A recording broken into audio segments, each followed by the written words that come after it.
কালীয় দমন, কালীয় নাগকে তিনি দমন করলেন। কিন্তু দেখুন বাল্যলীলার মধ্যে অনেক লীলা আছে যাদেরকে তিনি বধ করেছিলেন। যেমন দেখুন অকাসুর বধ, বকাসুর বধ, পুতনা বধ, কংস বধ। হ্যাঁ, এই যে বধ করেছিলেন তিনি, মানে একেবারে নিঃস্ব করেছিলেন তাদেরকে। কিন্তু এই যে কালীয় নাগ, তাকে কিন্তু তিনি বধ করলেন না। হ্যাঁ, কি করলেন? তাকে দমন করলেন। মানে কালীয় নাগের যে অহংকার ছিল, সে অহংকার তিনি চূর্ণ করলেন। কেন না? আমাদের জগতের জীবকে শিক্ষা দেওয়ার জন্য। আমাদের জগতের জীবকে তিনি শিক্ষা দিয়ে গেলেন এই কালীয় দমন লীলা করে, কালীয় নাগকে দমন করে, তার অহংকার চূর্ণ করে আমাদের জগতের জীবকে তিনি শিক্ষা দিয়ে গেলেন যে ওগো জগতের জীব, এই কালীয় নাগ যেমন তার অহংকার চূর্ণ হলো, তিনি অহংকার নিজের থেকে বিতাড়িত করে তিনি আমার চরণে শরণাপন্ন হলেন, আমার চরণে আশ্রয় পেল। তোমরা যদি কেউ নিজের অহংকার ত্যাগ করে, অহংকার চূর্ণ করে যদি তোমরা কেউ আমার চরণে শরণাপন্ন হতে পারো, যদি কেউ তোমরা আমার চরণ সার করতে পারো, আমি তোমাদের আমার চরণে আমি আশ্রয় দেব। আজকে এই কালীয় দমন লীলা সাধন করলে আমরা জানতে পারবো যে ভগবান আমাদের এই জগতের জীবকে শিক্ষা দেওয়ার জন্য, বা ভগবান আমাদেরকে তার চরণে আশ্রয় দেওয়ার জন্য তিনি কত কিছু করে গেছে। হ্যাঁ, এই যে এত এত লীলা করলেন, তিনি এত লীলা করলেন। বাল্যকালে বলুন, হ্যাঁ, যৌবনকালেই বলুন, বৃন্দাবনে বলুন, মথুরাই বলুন, তিনি এত লীলা করলেন। রাধারানীকে সঙ্গে নিয়ে, সখাগণকে সঙ্গে নিয়ে, মা যশোমতীকে সঙ্গে নিয়ে, ব্রজের গোপ গোপীগণকে সঙ্গে নিয়ে, সখাগণকে সঙ্গে নিয়ে তিনি এত এত লীলা করলেন। কেন করলেন? তিনি তো ছিলেন ভগবান, তাই না? তিনি তো ছিলেন ভগবান, অনন্ত কোটি বিশ্ব ব্রহ্মাণ্ডের মালিক, স্বেচ্ছাময় পুরুষ, যার ইচ্ছায় পৃথিবীর সৃষ্টি হয়, যার ইচ্ছায় পৃথিবীর ধ্বংস হয়, যিনি অনাদির আদির মালিক, যার ইচ্ছা বিনা গাছের একটা পাতা পর্যন্ত নড়ে না। হ্যাঁ, তাহলে তিনি তো ছিলেন ভগবান। তাহলে তিনি এত লীলা করলেন কেন? এত কিছু করলেন কেন? কি দরকার ছিল তার? কেন করলেন? না আমাদের মতো জগতের জীবকে শিক্ষা দেওয়ার জন্য। কারণ ওই যে শাস্ত্রে বলল, যদি না জানে কেহ, শুনিতে শুনিতে সে হো অদ্ভুত চৈতন্য চরি, অদ্ভুত চৈতন্য চরি। কৃষ্ণ উপজীবে প্রীতি জানিবে রসের রীতি, রসের রীতি। এ কথা শুনিলে হজে বারহি, এ কথা শুনিলে ও হয় বারহি। শাস্ত্রে বললেন, যদি নাহি জানে কেহ, শুনিতে শুনিতে সেহ। এই লীলা কথা যদি কেউ না জেনে থাকে, না বলে থাকে, না শুনে থাকে, একবার যদি শোনার মতো শুনতে পারে। হরিবল। এই যে কৃষ্ণ নাম, এই নামের এমন একটা আকর্ষণ আছে। এই কৃষ্ণ নাম যখন কর্ণকুহর থেকে যখন এই হৃদয় মন্দিরে গিয়ে পৌঁছাবে, হৃদয়ের যত নোংরা আবর্জনা, যত ময়লা, সব কিছু দূরীভূত হবে। আর যখন ময়লা দূরীভূত হবে, যখন সব কিছু দূরীভূত হবে, তখনই তো আমাদের সেই নাম বারবার শোনার ইচ্ছা জাগবে। হ্যাঁ, আর যখন আমরা বারবার শুনবো, বারবার শুনবো, বারবার শুনবো, এই শুনতে শুনতে শুনতে শুনতে জীবের মঙ্গল হবে, তাই না?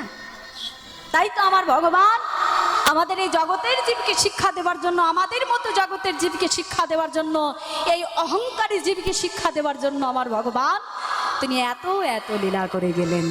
আর সাধন করব ভগবানের বাল্য লীলা, কালীয় দমন লীলা। ভগবান শ্রীকৃষ্ণ সখাগণকে সঙ্গে নিয়ে গোচারণে গেছেন। শ্রীরাম সুদাম দাম বসুদাম মধুর সুবল। এখানে একটি কথা একটু মন দিয়ে শুনবেন মাইরা। জয় রাধে। এদিক ওদিক চাইলে কিছু পাবে না কিন্তু। হ্যাঁ, আচ্ছা খিদে পেয়েছে কি? সেবা হয়নি? প্রসাদ পাওয়া হয়নি? হয়নি? এখানে প্রসাদের ব্যবস্থা নেই? আচ্ছা, তাহলে যদি খিদে পেয়ে থাকে তাহলে একটু প্রসাদ পেয়ে আসুন। কারণ ওই পেটে যদি খিদে থাকে তাহলে কোনো কিছুই ভালো লাগবে না। জয় রাধে। তাহলে একটু আনমনা হলে চলবে না। আর আনমনা হলে পরে দুটো শুনবে আর চারটে শুনবে না, কিছুই বুঝতে পারবে না, বোঝা যাবে না কিছু। ওই বসে থাকায় সারা হবে, কাজের কাজ কিছুই হবে না। আবার পরে তখন বলবে, আরে বাবা কীর্তনিয়া কি গাইলো রে বাবা, কিছু বুঝতেই পারলাম না, হ্যাঁ কি গেয়ে দিয়ে চলে গেল, হ্যাঁ কালীয় দমন লীলা আর সাধন করলাম, কিছু বুঝতেই পারলাম না। একটু মন দিয়ে শুনতে হবে, পদাবলী লীলা তো, পদাবলী কীর্তন তো, একটু মন দিয়ে না শুনলে কিছু বোঝা যাবে না। জয় রাধে। তাহলে এখানে বিষয় যেটা হলো, ভগবান শ্রীকৃষ্ণ যেদিন কালীয় দমন লীলা করে সমস্ত সখাগণ গিয়েছিলেন, কিন্তু দাদা বলরাম যায়নি। সেই দিনকে কিন্তু দাদা বলরাম যায়নি গোচারণে। কেন যায়নি? কারণ সেই দিনকে যেহেতু দাদা বলরামের জন্মদিবস ছিল, মানে কালীয় দমন লীলা যেদিন করে সেই দিনকে দাদা বলরামের জন্মদিবস ছিল, যার জন্য মা রোহিণী দাদা বলরামকে কিন্তু সেই দিন গোচারণে পাঠাননি। ও মাইরা, ছেলে মেয়েদের জন্মদিনে হলে কোনো দিনে আমরা ছেলে মেয়েদের কাজ করতে দিই? হ্যাঁ, আরে আজকে তোর জন্মদিন, একটু স্কুলে প্রাইভেটে যেতে হবে না, আজকে দিনটা একটু আনন্দ কর। কি করি? ভালো ভালো জামা কাপড় পরাই, ভালো ভালো খাবার বানিয়ে দিই, তাই না? হ্যাঁ, আমরা জন্মদিন পালন করি। তো মা রোহিণী যেহেতু ছেলের জন্মদিন, বলরামের জন্মদিন, যার জন্য বলরামকে বললেন, এ বলরাম, এ বলাই, আজকে কিন্তু তুই গোচারণে যাবি না, আমি তোকে আজকে গোচারণে যেতে দেব না, তুই আজকে বাড়িতে থাকবি। তাই দাদা বলরাম ছাড়া যত সখাগণ ছিল আমার গোবিন্দের, সমস্ত সখাগণকে সঙ্গে নিয়ে তিনি গোচারণে গেলেন। এই গোচারণে গিয়ে আমার ভগবান শ্রীকৃষ্ণ মনের আনন্দে খেলা খেলছেন। খেলা খেলতে খেলতে কি হলো? খেলা খেলতে খেলতে আমার প্রাণ গোবিন্দের যত সখাগণ ছিল, সখা শ্রীরাম সুদাম দাম বসুদা মধুর সুবল ইতি সমস্ত সখাগণের বড্ড জল পিপাসা পেল। তো সখাগণ বলছে, কানাই, আরে কানাই, আমাদের কিন্তু বড্ড জল পিপাসা পেয়েছে, শোন আমরা জল পান করে আসি, তুই থাক, তুই ওই ধেনুর পাল দেখাশোনা কর, তুই গেলে চলবে না। হ্যাঁ, তুই ধেনুর পাল দেখাশোনা কর, আমরা জল পান করে তোর জন্য জল নিয়ে আসবো। সখাগণ বেরোলেন জলের সন্ধানে। অবতীর্ণ হলেন কোথায়? অবতীর্ণ হলেন কোথায় সখাগণ? আজকে লীলা দেখুন মায়েরা বাবারা, বৃন্দাবনে কিন্তু জলের অভাব ছিল না। যমুনার জল, বৃন্দাবনের লোক কোথাকার জল খেয়ে বেঁচে থাকে? হ্যাঁ, যমুনার জল। তাহলে সেদিন কি যমুনায় জল ছিল না? ছিল, কিন্তু সখাগণ সেখানে গেলেন না। কেন? আমার ভগবান চাইছিলেন যে সেদিন কালীয় নাগকে দমন করতে, কালীয় নাগকে বিতাড়িত করতে। হ্যাঁ, তাই তো আমার ভগবান ইচ্ছে করে সখাগণকে সঙ্গে নিয়ে এই কালীয় দমন লীলা করলেন। সখাগণ যদি কালীয় দাহে না যায়, যদি কালীদাহের বিষজল পান না করে, তাদের যদি প্রাণ না হারায়, তাহলে তো আমার গোবিন্দের লীলা সম্পূর্ণ হবে না, তাই না? তিনি ক্রোধান্বিত হতে পারবেন না, কালীয় নাগকে দমন করতে পারবেন না। হরিবল। তাই তো আমার ভগবান চাইছিলেন সেই দিনকে কালীয় নাগকে দমন করতে। তাই তো সখাগণ আর বৃন্দাবনে অন্য কোথাও না গিয়ে তারা গেল কোথায়? ওই যমুনার, আহা, যমুনার কাছে যে ছোট্ট হ্রদ, মানে আমাদের ওই যে নদী, এই নালা পুষ্কর যে পুকুরগুলো থাকে না, সেই রকম যমুনার কাছে একটা ছোট্ট হ্রদ ছিল। আর সেই হ্রদের মধ্যে কালীয় নাগ তার সপরিবারকে সঙ্গে নিয়ে সেখানে বসবাস করত। সখাগণ অবতীর্ণ হলেন সেই কালীদহের তীরে। এবার আমরা আস্বাদন করবো এখানে বড় গান, বড় তালের গানটা আমরা ছাড়বো না, কারণ আমাদের এই বৈষ্ণব পদাবলীর মধ্যে এই বড় গানগুলো এমনই কিছু জিনিস যেগুলো না গাইলে এই গানগুলো যারা সৃষ্টি করেছেন তাদেরকে অপমান করা হয় যদি আমরা তাদের স্বচক্ষে দেখে নিই।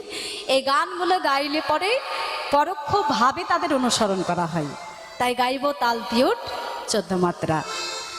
ধৈর্যচ্যুত হবেন না, কেউ চলে যাবেন না। আসলে এখন ব্যাপারটা কি হয়েছে, এখন বড় তালের গান ধরলে পরেই মানুষজন উঠে পালিয়ে যায়। আরে বাবা কি গাইছি কীর্তনিয়া, হ্যাঁ কিছু বুঝতে পারছি না আমরা, আমাদের এই বসে থেকে লাভ নেই, আমরা যে যার মতো একটু ঘুরে আসি। তো একটা কথা বলে থাকি, হ্যাঁ ওই যে তাই রে নাই রে নাই রে আহা হা হা মরি মরি এইসব কি করছে, এ ভালো লাগছে না, চল একটু ঘুরে আসি। তো আগে একটা কথা বলে রাখি, বড় গান যদি বুঝতেও না পারেন, একটু যদি শোনার মতো শুনতে পারেন, তবুও কিন্তু আমাদের মঙ্গল। জয় রাধে। তাই গাইব তাল তিয়ট 14 মাত্রা।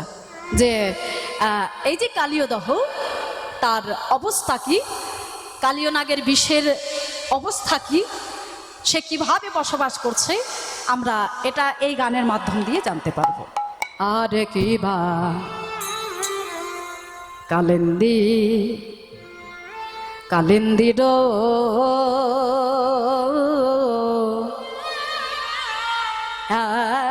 একো ও একো দহে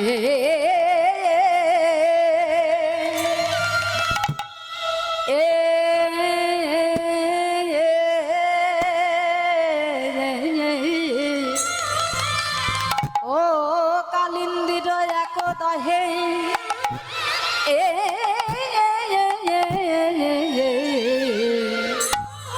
কালিজনা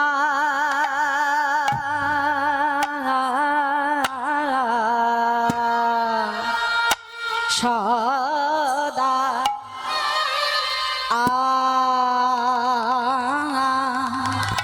আ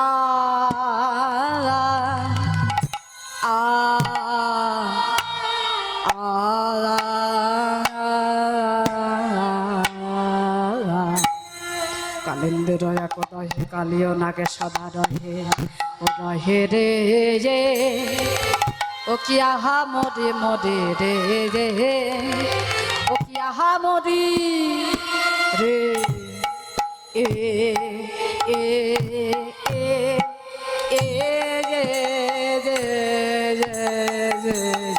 কালিন্দির এক ও এক দহে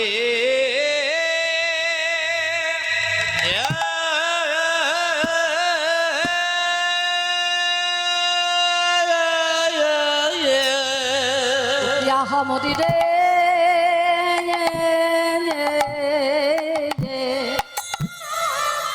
ইয়াহা মরি রে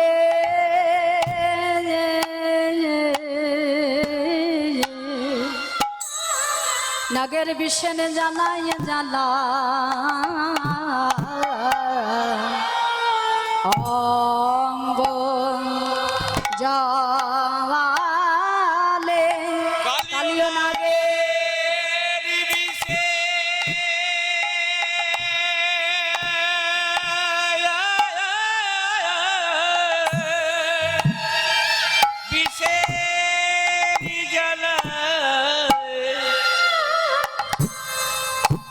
অঙ্গ জলে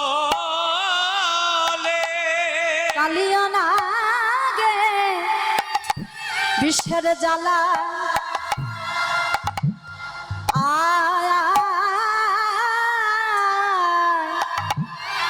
বিষের জ্বালায় জ্বালায় জ্বালায় অঙ্গ জলে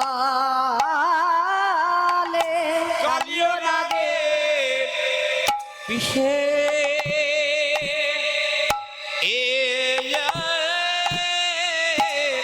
বিষের জ্বালায় বিষের জ্বালায় জ্বালায় অঙ্গ জলে কালিও নাগের বিষে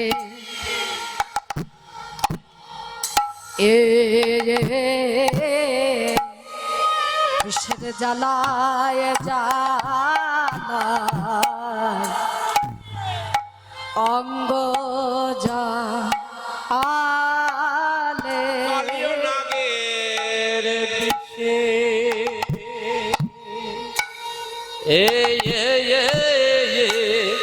নাগের বিষে বিষের জ্বালায়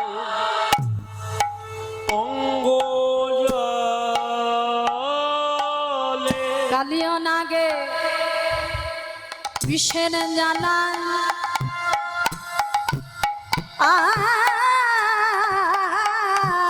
বিষের জ্বালায় জ্বালায় অঙ্গ জালে নাগের বিষে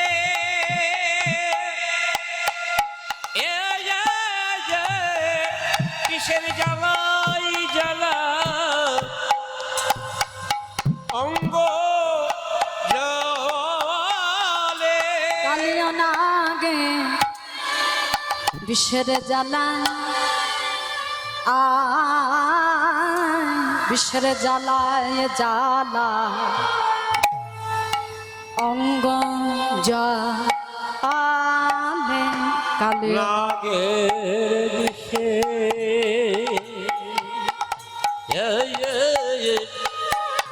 জ্বালাই জ্বালা অঙ্গ জলে ও তারা কেউ তো ও কেউ তো প্রাণে বাঁচে না আরে তারা তারা কেউ তো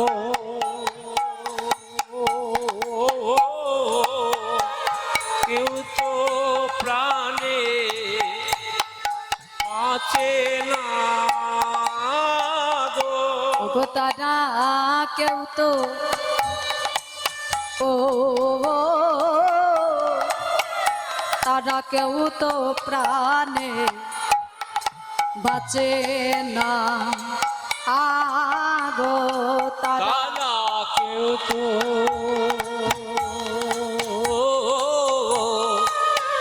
কেউ তো প্রাণে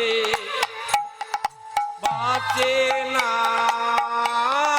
গো ও তারা কেউ তো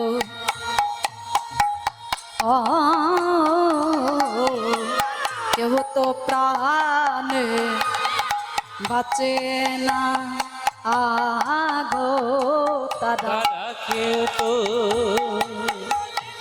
ও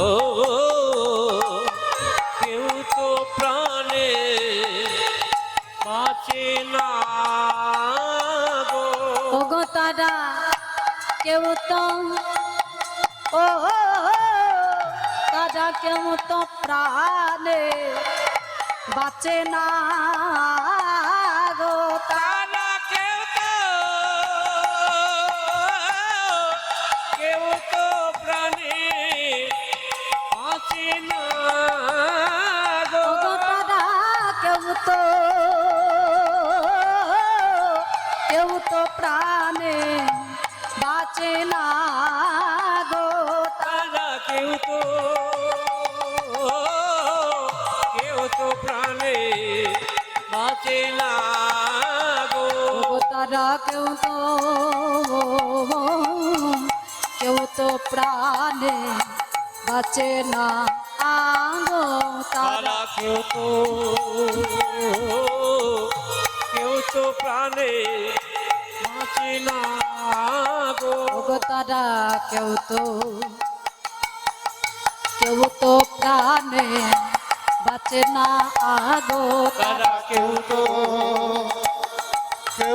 প্রাণী পাচ্ছে না গো ওগো মিশের জ্বালায় জ্বালায় অঙ্গ জালে তাদের বিষে জ্বালাই জ্বালার অঙ্গ জলে তাদের বিষের জ্বালায় জ্বালায় অঙ্গ জালে তাদের বিষে জ্বালাই জ্বালাই অঙ্গ জলে তাদের বিষের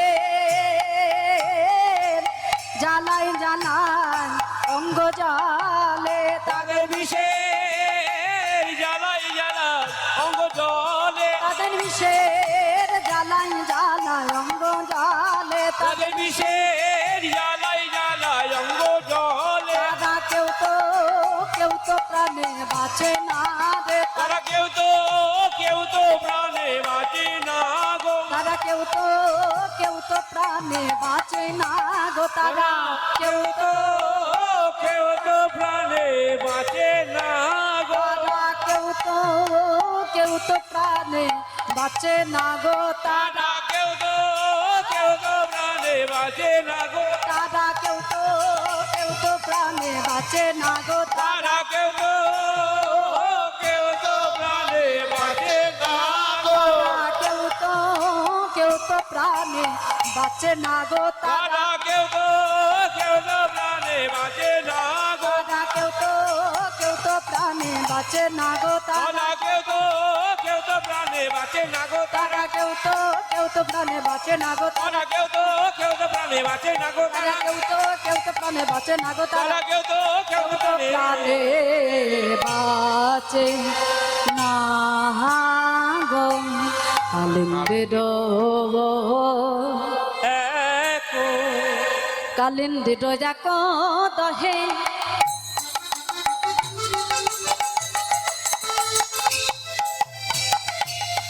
কালিও নাগে সদা রহে, কালিন্দির এক দহে, কালিও না সদা রহে, বিশ্বজন দহন সমাজ কিবা বিষে জল দহন সমান, ওই তাহার পারে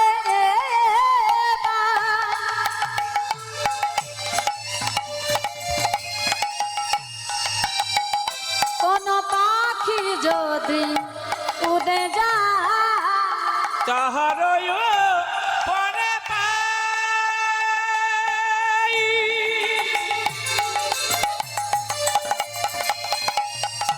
কোন পাখি যদি উড়ে যায়, উড়ে যায় তেজিয়া পারান, ভাড়া পড়ে যায় তেজিয়া পড়া, প্রাণে তেজিয়া পাখি পড়ে যাইব, প্রাণ তেজিয়া পাখি পড়ে যায় গো, প্রাণে তেজিয়া পাখি পড়ে যাইব, প্রাণ তেজিয়া পাখি পড়ে যায় গো, দাদা কেউ তো প্রাণে বাঁচে না গো, প্রাণে তেজিয়া পাখি পড়ে যাইব, তারা কেউ তো প্রাণে বাঁচে না গো, প্রাণ তেজিয়া পাখি পড়ে যায় গো, দাদা কেউ তো প্রাণে বাঁচে না গো, প্রাণে তেজিয়া পাখি পড়ে যাইব, তারা কেউ তো প্রাণে বাঁচে না গো, ওই কালিয়র বিষের বাতাস লেগে, তারা কেউ তো প্রাণে বাঁচে না গো, কালিয়ার বিষে বাতাস লেগে কেউ তো প্রাণে বাঁচে না গো, প্রাণে তেজিয়া পাখি পড়ে যাইব, আর পড়ে যায় তেজিয়া পড়া, পড়ে যায় তেজিয়া পড়া, তাহলে কালিয় দায়ে যে কালিয় নাগ বসবাস করছেন, তার বিষের এত তেজ এত তীব্রতা, তার বিষের জ্বালাই সকলে জর্জরিত। অবস্থা কি সেখানকার? কালিন্দির একদহে কালিয় নাগ সদা রহে, বিষ জল দহন সমান, মানে বিষে কালিয় নাগের বিষে এবং ওই কালিদহের জলে মিশ্রিত হয়ে একেবারে আগুনের মতো হয়ে গেছে। তাহার উপরে বাই কোনো পাখি যদি উড়ে যায়, পড়ে যায় তেজিয়া পড়ায়। ওই কালিদাহের উপর দিয়ে মানে এত বিষের তেজ এত তীব্রতা, বাতাসে যে বিষ মিশ্রিত হয়েছে সেই বাতাস পর্যন্ত একেবারে বিষাক্ত হয়ে গেছে। তাই যদি কোনো পাখি উড়ে যেতে লাগে সেই দহের উপর দিয়ে, ওই কালিয় নাগের বিষের বাতাসটুকু লেগে, মানে জল তো আগুনের মতো হয়ে গেছে সে তো বটেই, ওই বাতাস যদি কারোর গায়ে লাগে সেও প্রাণে মারা যায়। হ্যাঁ, আর যখন প্রাণে মারা যায় ওই কালিদহের জলে পড়ে যায়, কালিয় নাগ তাকে ভক্ষণ করে নেয়। তাহলে এ তো গেল জলের কথা, পাখিদের কথা। দহের তীরে যত বৃক্ষ লতা পাতা ছিল তাদের দশা কি? তৃণগুল্ম লতা গণ, কারো দেহে নাই প্রাণ, তৃণ গুল্ম লতা গণ, কারো দেহে নাই প্রাণ, তৃণগুল্ম লতা গান ওই কারো দেহে নাই প্রাণ। তৃণ গুল্ম লতা গণ কারো দেহে নাই প্রাণ।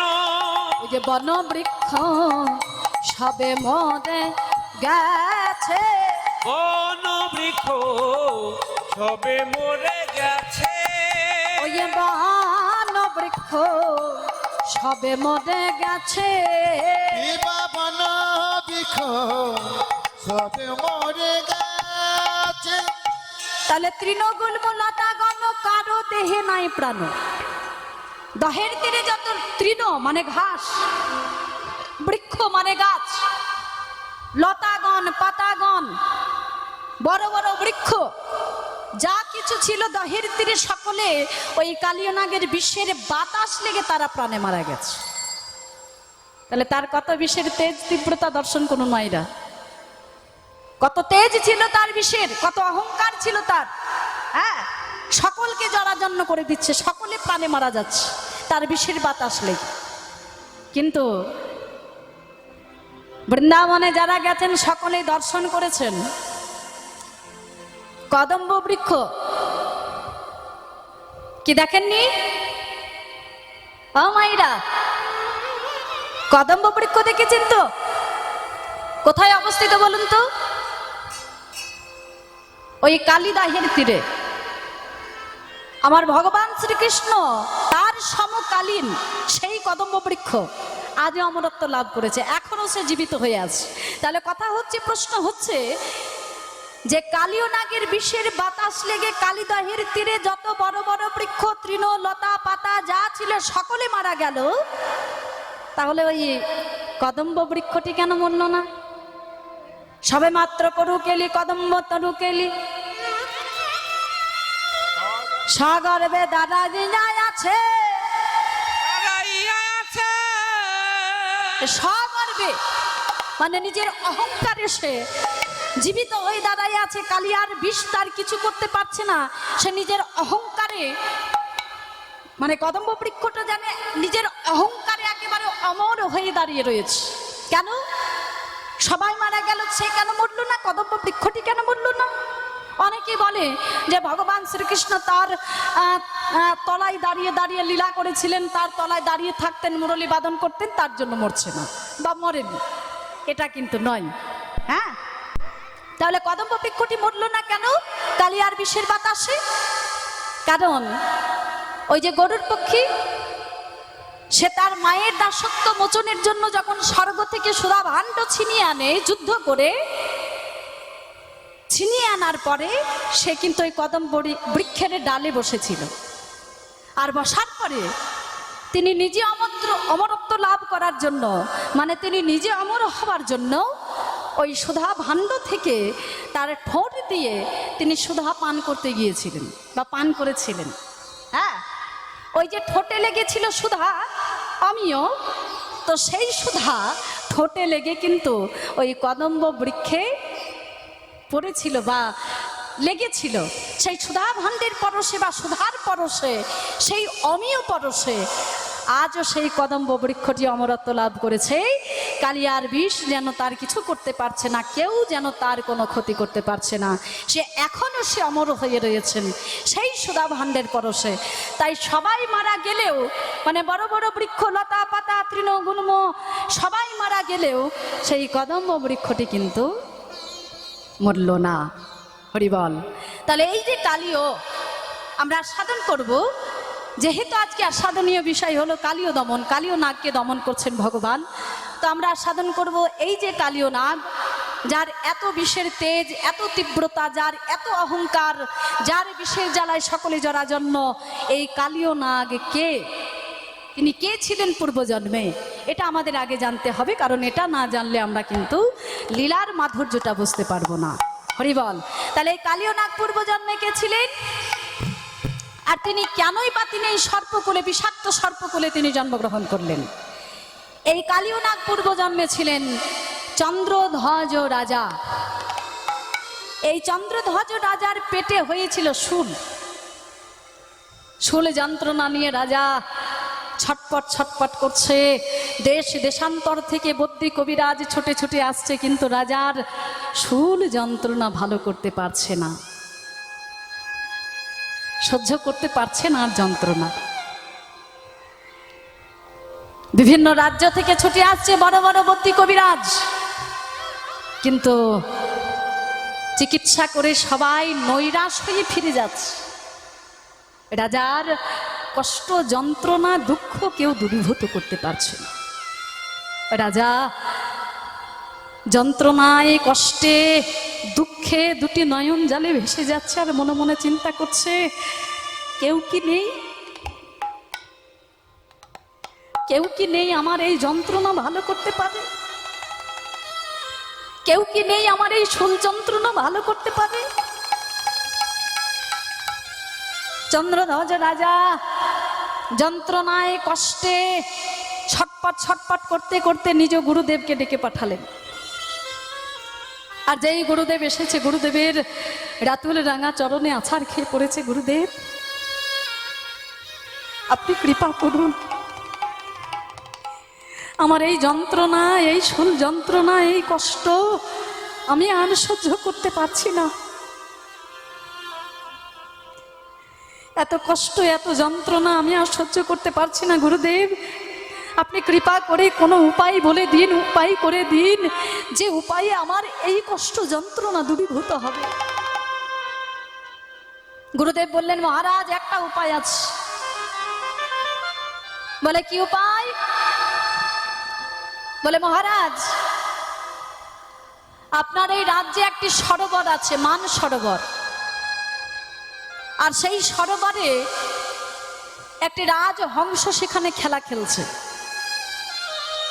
আপনি যদি সেই রাজহংসের পাকস্থলী যদি ভক্ষণ করতে পারেন, সেই হংসটিকে মেরে, তাহলে আপনি যে কষ্টে, যে দুঃখে, যে যন্ত্রণায় ছটফট করছেন, এই যন্ত্রণা আপনার দূরীভূত হবে।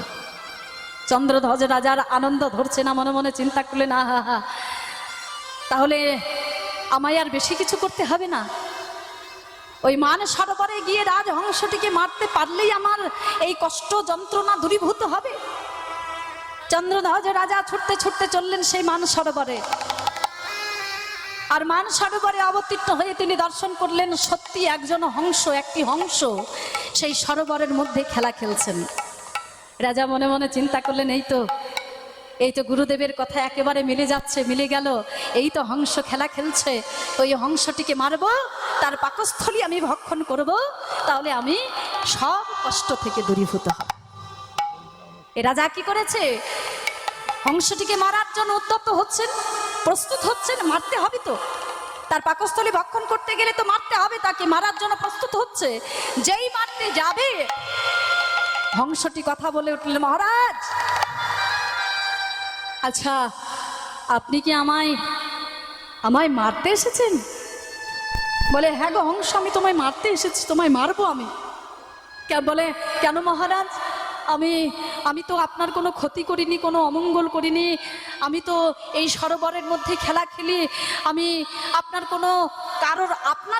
কারোর কোনো ক্ষতি করলাম না, তাহলে আপনি আমায় মারবেন কেন? বলে, ওগো হংস, আমি তোমায় কেন মারবো জানো? কারণ আমার যে পেটে শূল হয়েছে, আমার গুরুদেব বলেছে, তোমার পাকস্থলী ভক্ষণ করলে নাকি আমার এই শূল যন্ত্রণা থেকে আমি মুক্ত হব, আমি তাই তো তোমায় মারতে এসেছি। এবারে হংসটি কি বললো দেখুন মাইরা। চন্দ্রধ্বজ রাজাকে বললেন, মহারাজ, আচ্ছা, আমি যদি আপনাকে অন্য একটা কারণ বলতে পারি, যে কারণে আপনার এই যন্ত্রণা ভালো হবে, তাহলে আপনি আমায় মারবেন না তো? বলে, বলছো কি গো? তুমি যদি অন্য কারণ বলতে পারো, সেখানে যদি আমাকে কারোর ক্ষতি না করতে হয়, কাউকে মারতে না হয়, তাহলে আমি সেই কারণটাই আমি করব, আমি সেই কাজটাই করব, আমি তোমায় কেন মারবো? তবে আমি তোমায় ছাড়বও না। হ্যাঁ, তুমি যে কারণটা বলবে, সেই কারণে যদি আমার এই যন্ত্রণা ভালো হয়, এই যন্ত্রণা দূরীভূত হয়, তাহলে আমি তোমায় ছেড়ে দেব। আর যদি ভালো না হয়, আমি তোমায় এখনো বন্দি করে রাখবো। আমি পরক্ষণে তোমায় এসে তোমায় মেরে তোমার পাকস্থলী ভক্ষণ করে আমার এই যন্ত্রণা থেকে আমি দূরীভূত হব। বলে আচ্ছা ঠিক আছে। বলে হংস তাহলে বলো কি কারণে আমার এই যন্ত্রণা ভালো হবে, কি কাজ করলে আমার এই যন্ত্রণা ভালো হবে? বলে মহারাজ, আপনার এই মান সরোবরের ঈশান কোণে একজন মুনি একটি গাছের মধ্যে পা ঝুলিয়ে ধ্যান করছে। আপনি যদি সেই মুনির পদধৌত জল যদি আপনি ভক্ষণ করতে পারেন, তাহলে আপনার যে কষ্ট যন্ত্রণা, যে সুর যন্ত্রণা, সব কিছু দূরীভূত হবে। চন্দ্রধ্বজ রাজার আনন্দ ধরছে না, মনে মনে চিন্তা করলেন, আহা, আমি তাহলে একজন মনের পদধৌত জল পান করলে আমার এই যন্ত্রণা ভালো হয়ে যাবে?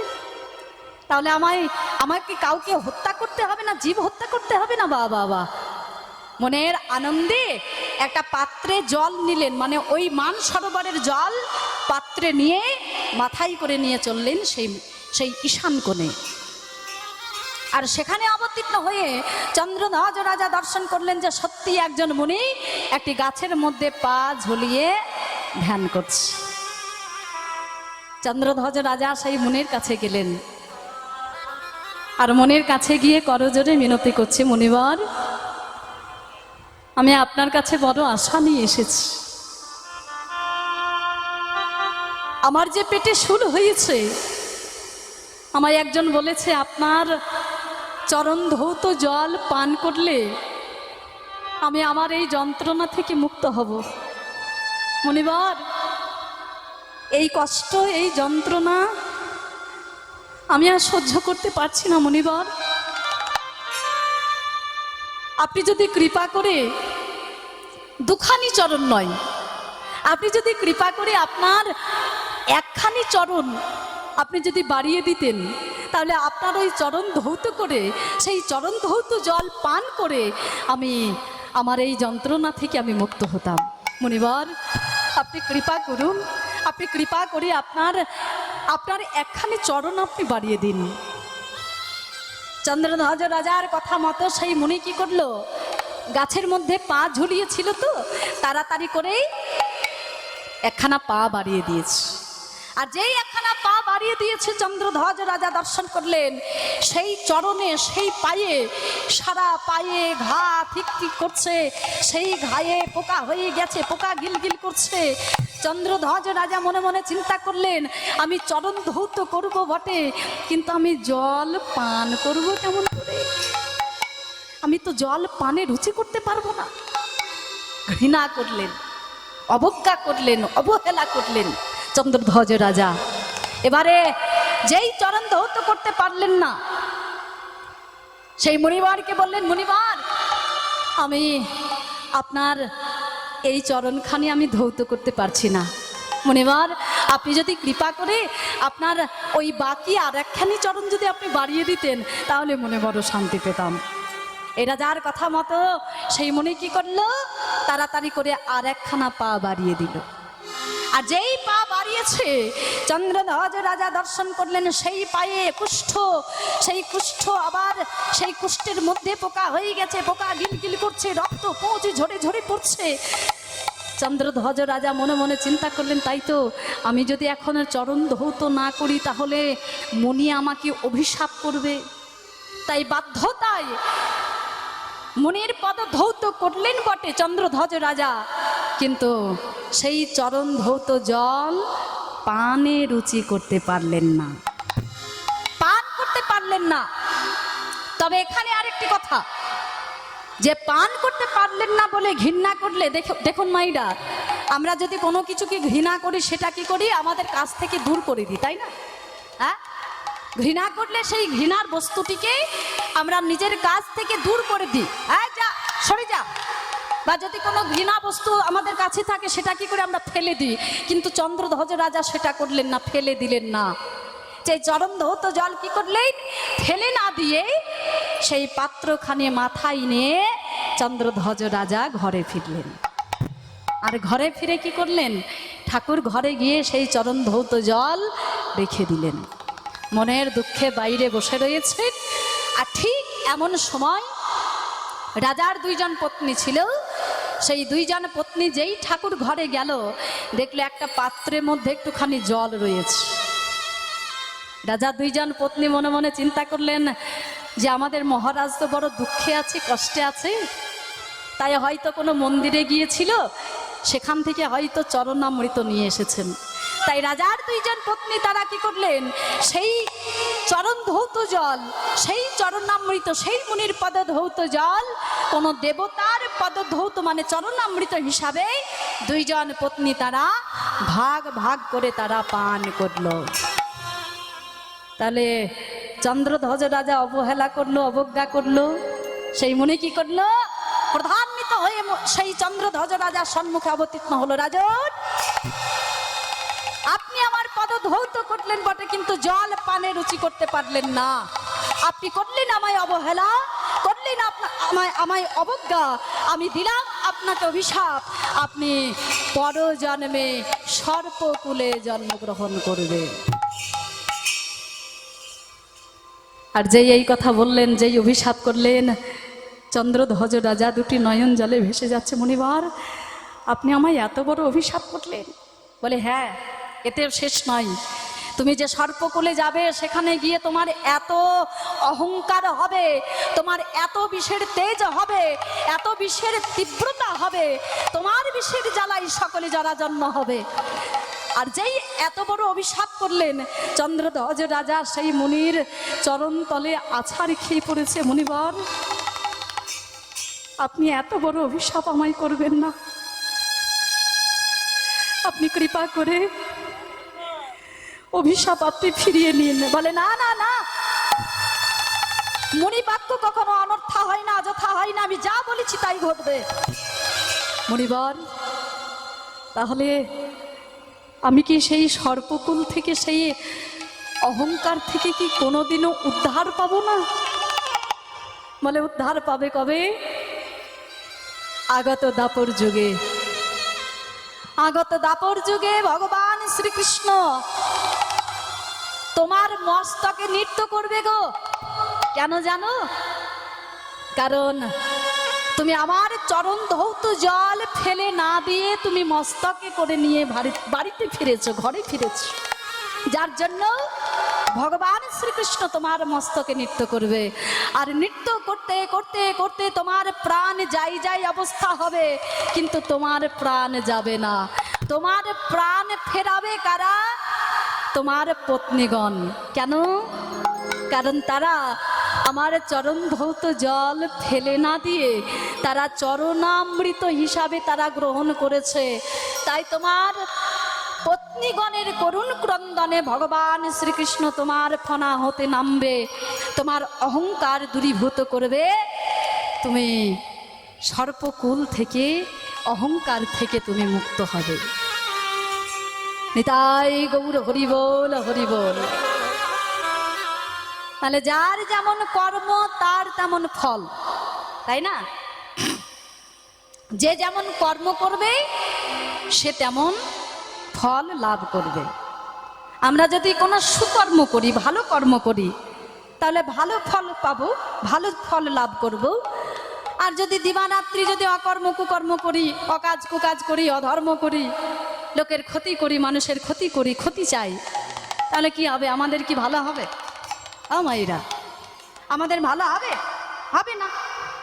দেখো, এই যে আমাদের এই 2 বছর 3 বছর আগে এই যে করোনা রোগ হয়েছিল, করোনা, তো আমরা ভগবানকে দোষারোপ করছি যে প্রভু তোমাকে এত ভালোবাসে মানুষজন, তোমার এত পূজা করে, তবে তুমি মানুষজনকে এত কেন দুঃখ দিচ্ছ, এত কেন কষ্ট দিচ্ছ? তুমি তো চাইলেই সব কিছু করতে পারো, তুমি তো চাইলেই সব কিছু সুস্থ করে দিতে পারো, সবাইকে সুস্থ করতে পারো, তবে তুমি কেন এত কষ্ট দিচ্ছ? আমরা ভগবানের উপরে দোষারোপ করছিলাম, তাই না? তাই তো? বলে আমরা ভুলে যাচ্ছিলাম হয়তো ভগবানের সেবা অনেকেই করে, কিন্তু যারা করে, যারা ভগবানের সেবা করে তারা সুফল পায়, কিন্তু যারা এমন সাধের মানব জন্ম পেয়ে যারা আমার ভগবানকে ভালোবাসে না, যারা গুরুচরণ আশ্রয় করে না, যারা গুরুর আদেশ পালন করে না, যারা সেই ঘরে যায় না, তাদের কি হবে? ভালো হবে? হ্যাঁ, মঙ্গল হবে। তো যেমন কর্ম করবে তেমন ফল পাবে, তাই না? দেখো, একটা ছোট্ট দৃষ্টান্ত দিয়ে বলি। এক নাপিত, তার কাজ কি? নাপিতের কাজ কি গো? গয়না বানাই না? ডিজাইন, ভালো ডিজাইনের গয়না তৈরি করে না? কি করে? চুল কাটে। বা নাপিতের কাজ হলো চুল কাটা, হ্যাঁ, চুল দাড়ি কাটা। তো নাপিত এখন ভগবানকে মানে না, তো তার কাছে একদিন চুল কাটতে গেছে একজন বৈষ্ণব, মানে সে ভগবানকে মানে, ভগবানের সেবা করে, ভগবানকে ভালোবাসে, তার আছে কণ্ঠে আছে তুলসীর মালা, সে গেছে এখন চুল দাড়ি কাটতে। তো সে যেই চুল দাড়ি কাটতে গেছে, এখন চুল দাড়ি কাটছে, এখন তাকে বলছে, আচ্ছা এই যে তুমি যে কণ্ঠে তুলসীর মালা পড়েছো, তুমি ভগবানকে ভালোবাসো, ভগবানের সেবা দাও, তা এই যে জগতে আমাদের এত দুঃখ কষ্ট, মানুষজন এত দুঃখ কষ্ট পাচ্ছে, এত যন্ত্রণা পাচ্ছে, কেন পাচ্ছে গো? তোমাদের ভগবান যদি এত দয়াময়, এত করুণাময়, এত কৃপাময়, তাহলে এত কেন মানুষের কষ্ট, এত কেন আমাদের দুঃখ কষ্ট? এবারে দেখুন, যারা এই ভজন পথে আছে, যারা, আমাদের একটা নিয়ম যে কখনো তর্ক করা যাবে না। হ্যাঁ, যে জন তর্ক করবে বা তর্কে যাবে সে কখনো বৈষ্ণব নয়, তাই না? হ্যাঁ, তো যে জন চুল কাটতে গেছে কৃষ্ণ ভক্ত, সে মনে মনে চিন্তা করলেন, তাই তো এখন যদি আমি তর্ক করতে যাই তাহলে আমার গুরুর আদেশটা অমান্য করা হবে, যে আমার গুরু আদেশ করেছেন যে কখনো তর্ক করবে না, তর্কে যাবে না। তো এখন যদি আমি সঙ্গে সঙ্গে ওনাকে যদি উত্তরটা দিই তাহলে আমার তর্ক করা হয়ে যাবে, তাহলে আমি তর্ক করব না, তবে আমি এমনভাবে তাকে উত্তরটা দেব যাতে তর্কও না করা হয়, আবার উত্তরটাও দেওয়া হয়। তো সেই কৃষ্ণ ভক্ত বলেন, আচ্ছা এই যে নাপিত ভাইয়া, তোমার কাজ কি বলো তো? তোমার কাজ হলো চুল দাড়ি কাটা। হ্যাঁ, তো তোমার কাজ হলো চুল দাড়ি কাটা, আমি তোমার ঘরে এসেছি চুল দাড়ি কাটতে, যার জন্য তুমি আমার চুল দাড়ি কাটছো। আচ্ছা, ঠিক সেই সময়ে যে নাপিতালার ঘর, যে নাপিতের ঘর, তার ঘরের সামনে কতগুলো পাগল খেপা মানুষ, চুল দাড়ি, বড় বড় চুল, বড় বড় দাড়ি নিয়ে ঘুরে ঘুরে বেড়াচ্ছে, রাস্তায় ঘুরে ঘুরে বেড়াচ্ছে। তা কৃষ্ণ ভক্ত বলছে, আচ্ছা এই যে নাপিত ভাইয়া, তুমি তো নাপিত, এই যে তোমার কাজ হলো চুল দাড়ি কাটা, তা এই যে এতগুলো মানুষ, ওই দেখে, এই যে দেখেছো, ওই দেখো এতগুলো মানুষ, ওই দেখো বড় বড় চুল, বড় বড় দাড়ি নিয়ে ঘুরে ঘুরে বেড়াচ্ছে, তা তোমার কাজ তো হলো চুল দাড়ি কাটা, তা তুমি ওই মানুষগুলোর চুল দাড়িগুলো একটু কেটে দিতে পারো না? এই যে তুমি কাটতে পারো না? বলে, গো যদি আমার কাজ হলো চুল দাড়ি কাটা কাজ, কিন্তু তারা যদি আমার ঘরে না আসে, আমাকে যদি না বলে যে ও ভাই আমাদের চুল দাড়িগুলো কেটে দাও, তারা যদি না বলে, আমার ঘরে যদি না আসে, আমার কি কি দায় পড়েছে বলো তো তাদের চুল দাড়িগুলো কাটা? হরি বল। এখন বুঝতে পারলেন কৃষ্ণ ভক্ত কিভাবে বোঝালো? মায়েরা বুঝতে পেরেছেন? এখন আমি বলছি যে ভগবানের দয়া নাই, মায়া নাই, আমাদের প্রতি কৃপা করে না, করুণা করে না, আমাদেরকে ভালোবাসে না। এখন আমি যদি সেই দয়া মায়া পাওয়ার মতো কর্মটা যদি না করি, আমি যদি সেই ঘরে না যাই, তার চরণে শরণাপন্ন না হই, তার পূজা না করি, তার সেবা না করি, তাহলে আমি তার কৃপা পাবো কেমন করে, তার দয়া পাবো কেমন করে, মায়া পাবো কেমন করে, তিনি কেমন করে আমাদের কৃপা করবেন, তাই না? নিতাই গৌর হরি বল, হরি বল। তাহলে আমাদের যদি তার কৃপা পেতে হয়, তার করুণা পেতে হয়, তার দয়া পেতে হয়, গুরুচরণ আশ্রয় করে আমাদের ভজন সাধন করতে হবে, ভজন পথে এগোতে হবে, তবেই তো আমরা তার দয়া মায়া পাবো, তিনি আমাদের কৃপা করবেন। হরি বল। তাহলে আমরা যেমন কর্ম করব ঠিক তেমন ফল পাবো। হরি বল। এখন চন্দ্রধ্বজ রাজা তিনি সেই মুনির অভিশাপে তিনি অবতীর্ণ হলেন এই দাপর যুগে কৃষ্ণ অবতারে, কালীয় নামক একজন বিষধর সর্পরূপে। তার এত বিষের তেজ, এত তীব্রতা, বিষের জ্বালায় সকলে জরাজন্য। আর সেই সখাগণ জল খুঁজতে খুঁজতে আজকে হাজির হলো সেই কালীদহের তীরে। সেই বিষ জল তারা তো জানে না সেটা বিষ জল, তারা তো জানে না সেই জল পান করলে তাদের প্রাণ যাবে। তারা অবতীর্ণ হলেন সেই কালিদহের তীরে। আর যেই অবতীর্ণ হলেন সখাগণ দর্শন করছেন কালিদহের সুন্দর জলে। শ্রীরাম, আরে দেখেছিস কত সুন্দর জল? তৃষিত বালক গণ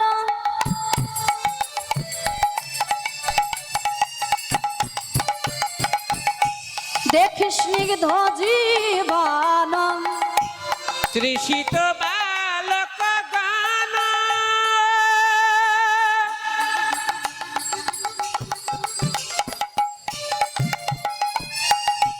দেখি স্নিগ্ধ জীবন, ওই তৃষিত বালক গণ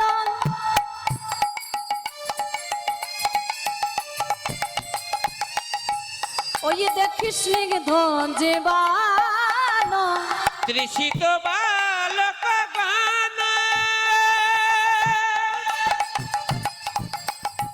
দেখি স্নিগ্ধ জীবন, তারা পান করে অঞ্জলি অঞ্জলি, তারা পান করে অঞ্জলি অঞ্জলি, প্রাণ কাজে অঞ্জলি অঞ্জলি। সমস্ত সখাগণ কালিদহের তীরে অবতীর্ণ হয়ে দর্শন করলেন। তৃষিত বালকগণ দেখি স্নিগ্ধ জীবন।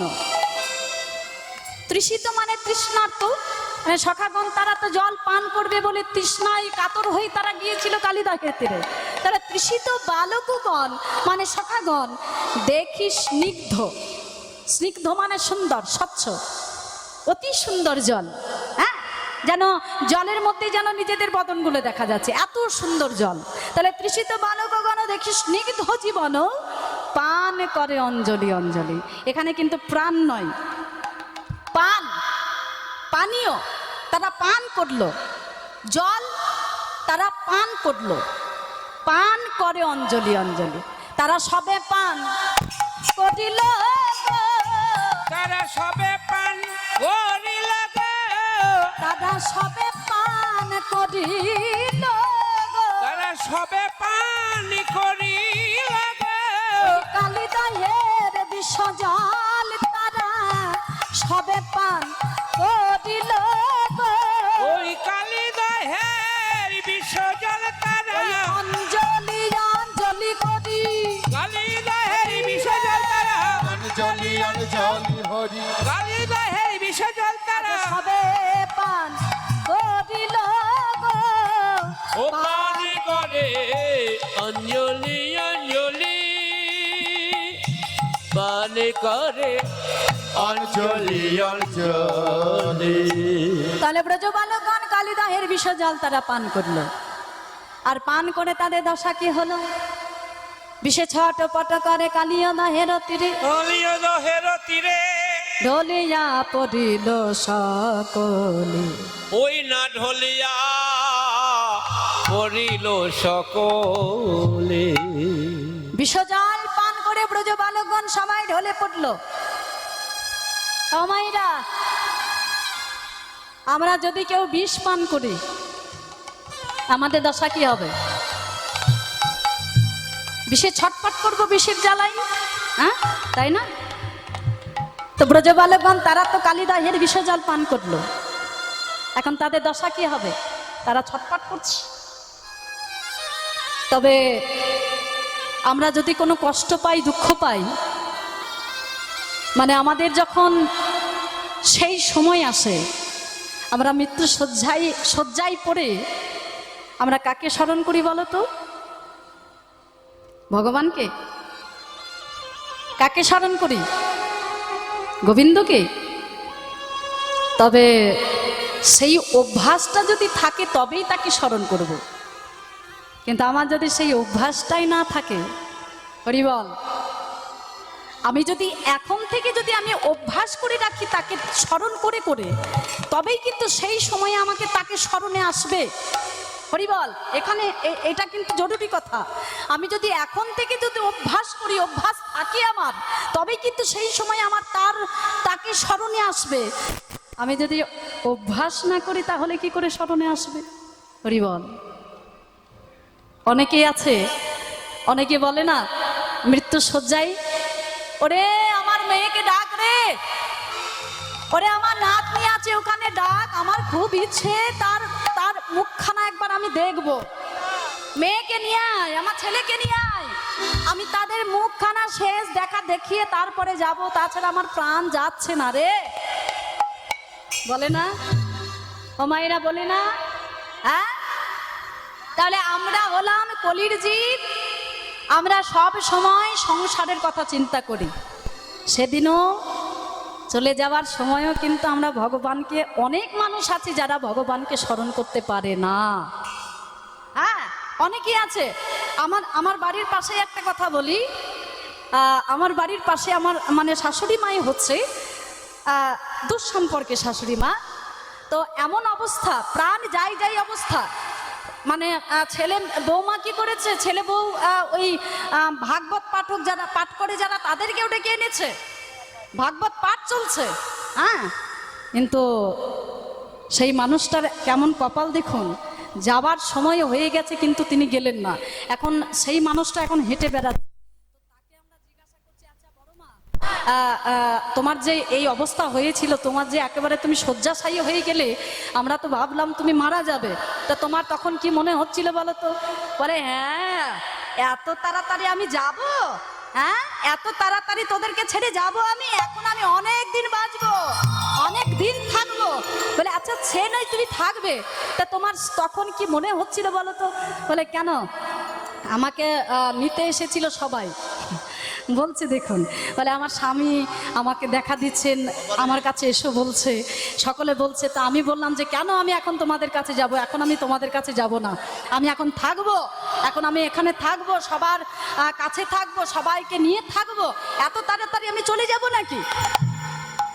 তা আমি বলছি আচ্ছা তোমার একবার ভগবানের নাম করতে ইচ্ছে হলো না?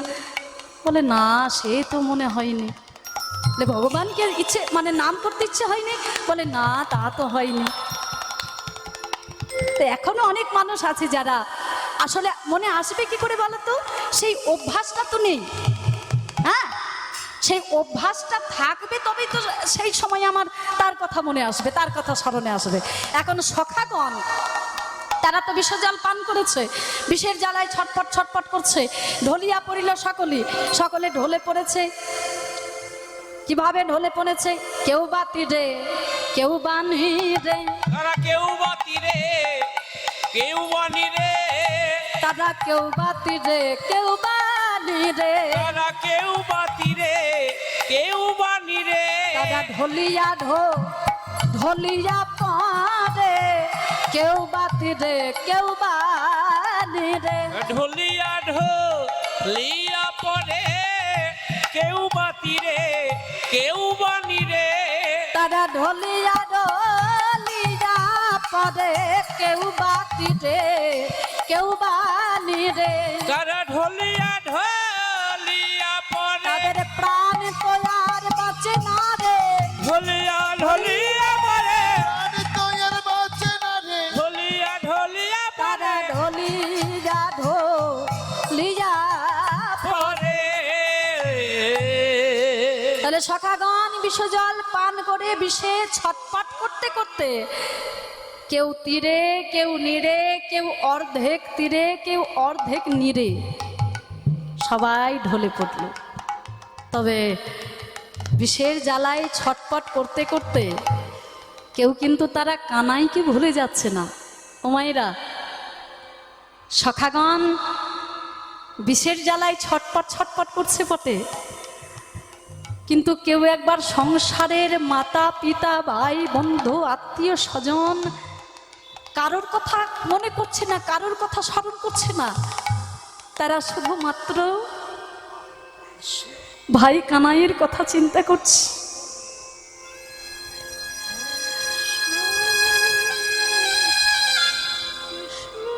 দুটি নয়ন জলে ভেসে ভেসে বলছে কানাই, আর বুঝি তোর বদন দেখতে পাবো না রে ভাই। একবারে কৃপা করে দেখা দিয়ে আমাদের এ প্রাণ আর বাঁচে না রে কানাই। তোর বদন দর্শন করে যেন আমরা চলে যেতে পারি, একবার আমাদের কাছে আয়, একবার দেখা দে। সখাগণ কাঁদছে, আর এই সখাদের মধ্যে সব থেকে ছোট ছিল বটু মধুমঙ্গল। মধুমঙ্গল কি করেছে জানো মাইরা? বালুকার উপরে ভাই কানাইয়ের একখানা মূর্তি অঙ্কন করেছে, আর মূর্তি অঙ্কন করে বদনে বদন দিয়েছে। বদনে বদন দিয়ে দুটি নয়ন জলে ভেসে ভেসে বলছে, কানাই একবার দাঁড়াই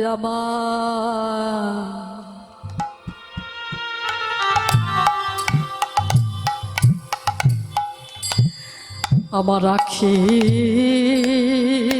রাগে একেবারে দাদা তাই গৌর হরি বল, হরি বল, হরি বল। আখি লাগে একবার দাঁড়াই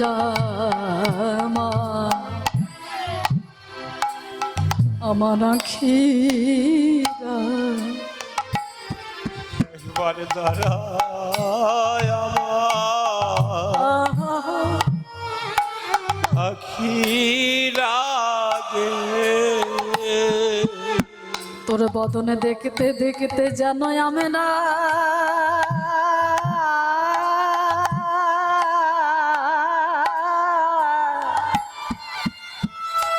আমরা মরতে পারি। একবার দাঁড়ায় আমার আখি তোর বদলে দেখতে দেখতে যেন আমরা মরতে পারে। একবারে দাঁড়ায় আমার আখে লাগে তোর বদন দেখতে দেখতে যেন আমরা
আখি লাগে তোর বদনে দেখিতে দেখিতে যেন আমরা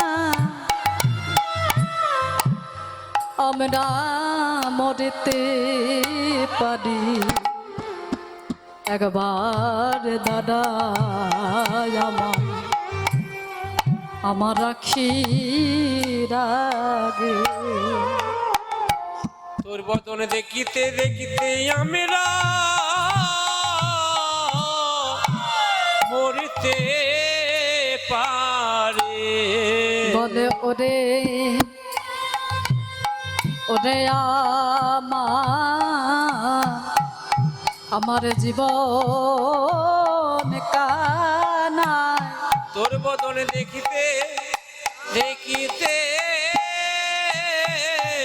মরিতে পারে বলে ওরে ওরে আমার ভাই রে কানাই দাঁড়া আমার আখি লাগে বলে ওরে ওরে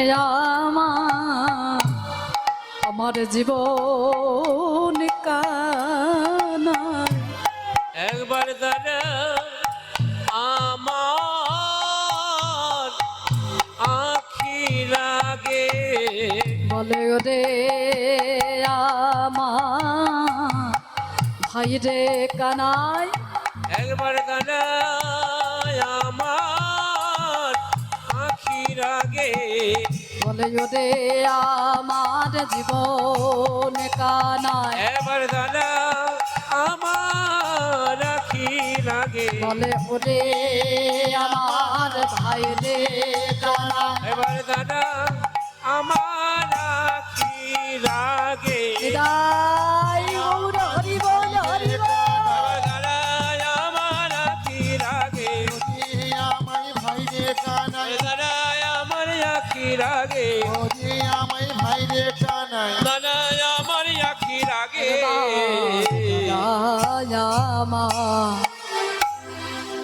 আমার আখি আগে মধুমঙ্গল ভাই কানাইয়ের মূর্তিখানা অঙ্কন করে বদনে বদন দিয়ে দুটি নয়ন জলে ভেসে যাচ্ছে। কানাই একবার কৃপা করে দেখা দে,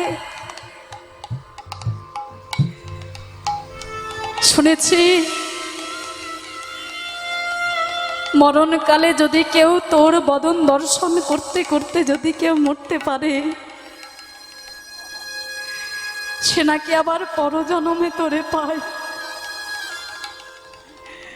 কানাই রে,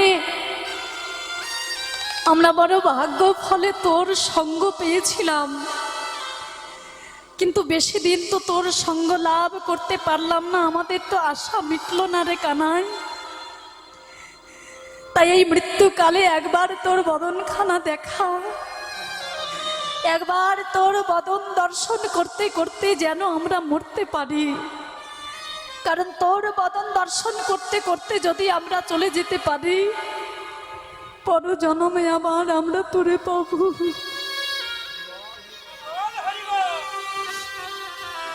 কানাই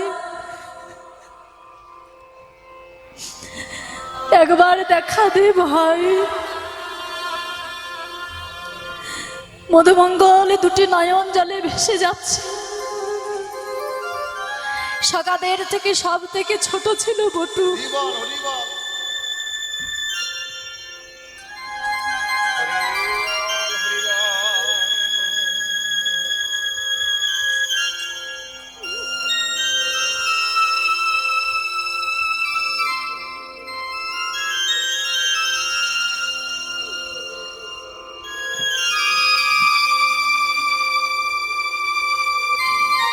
হরিবল হরিবল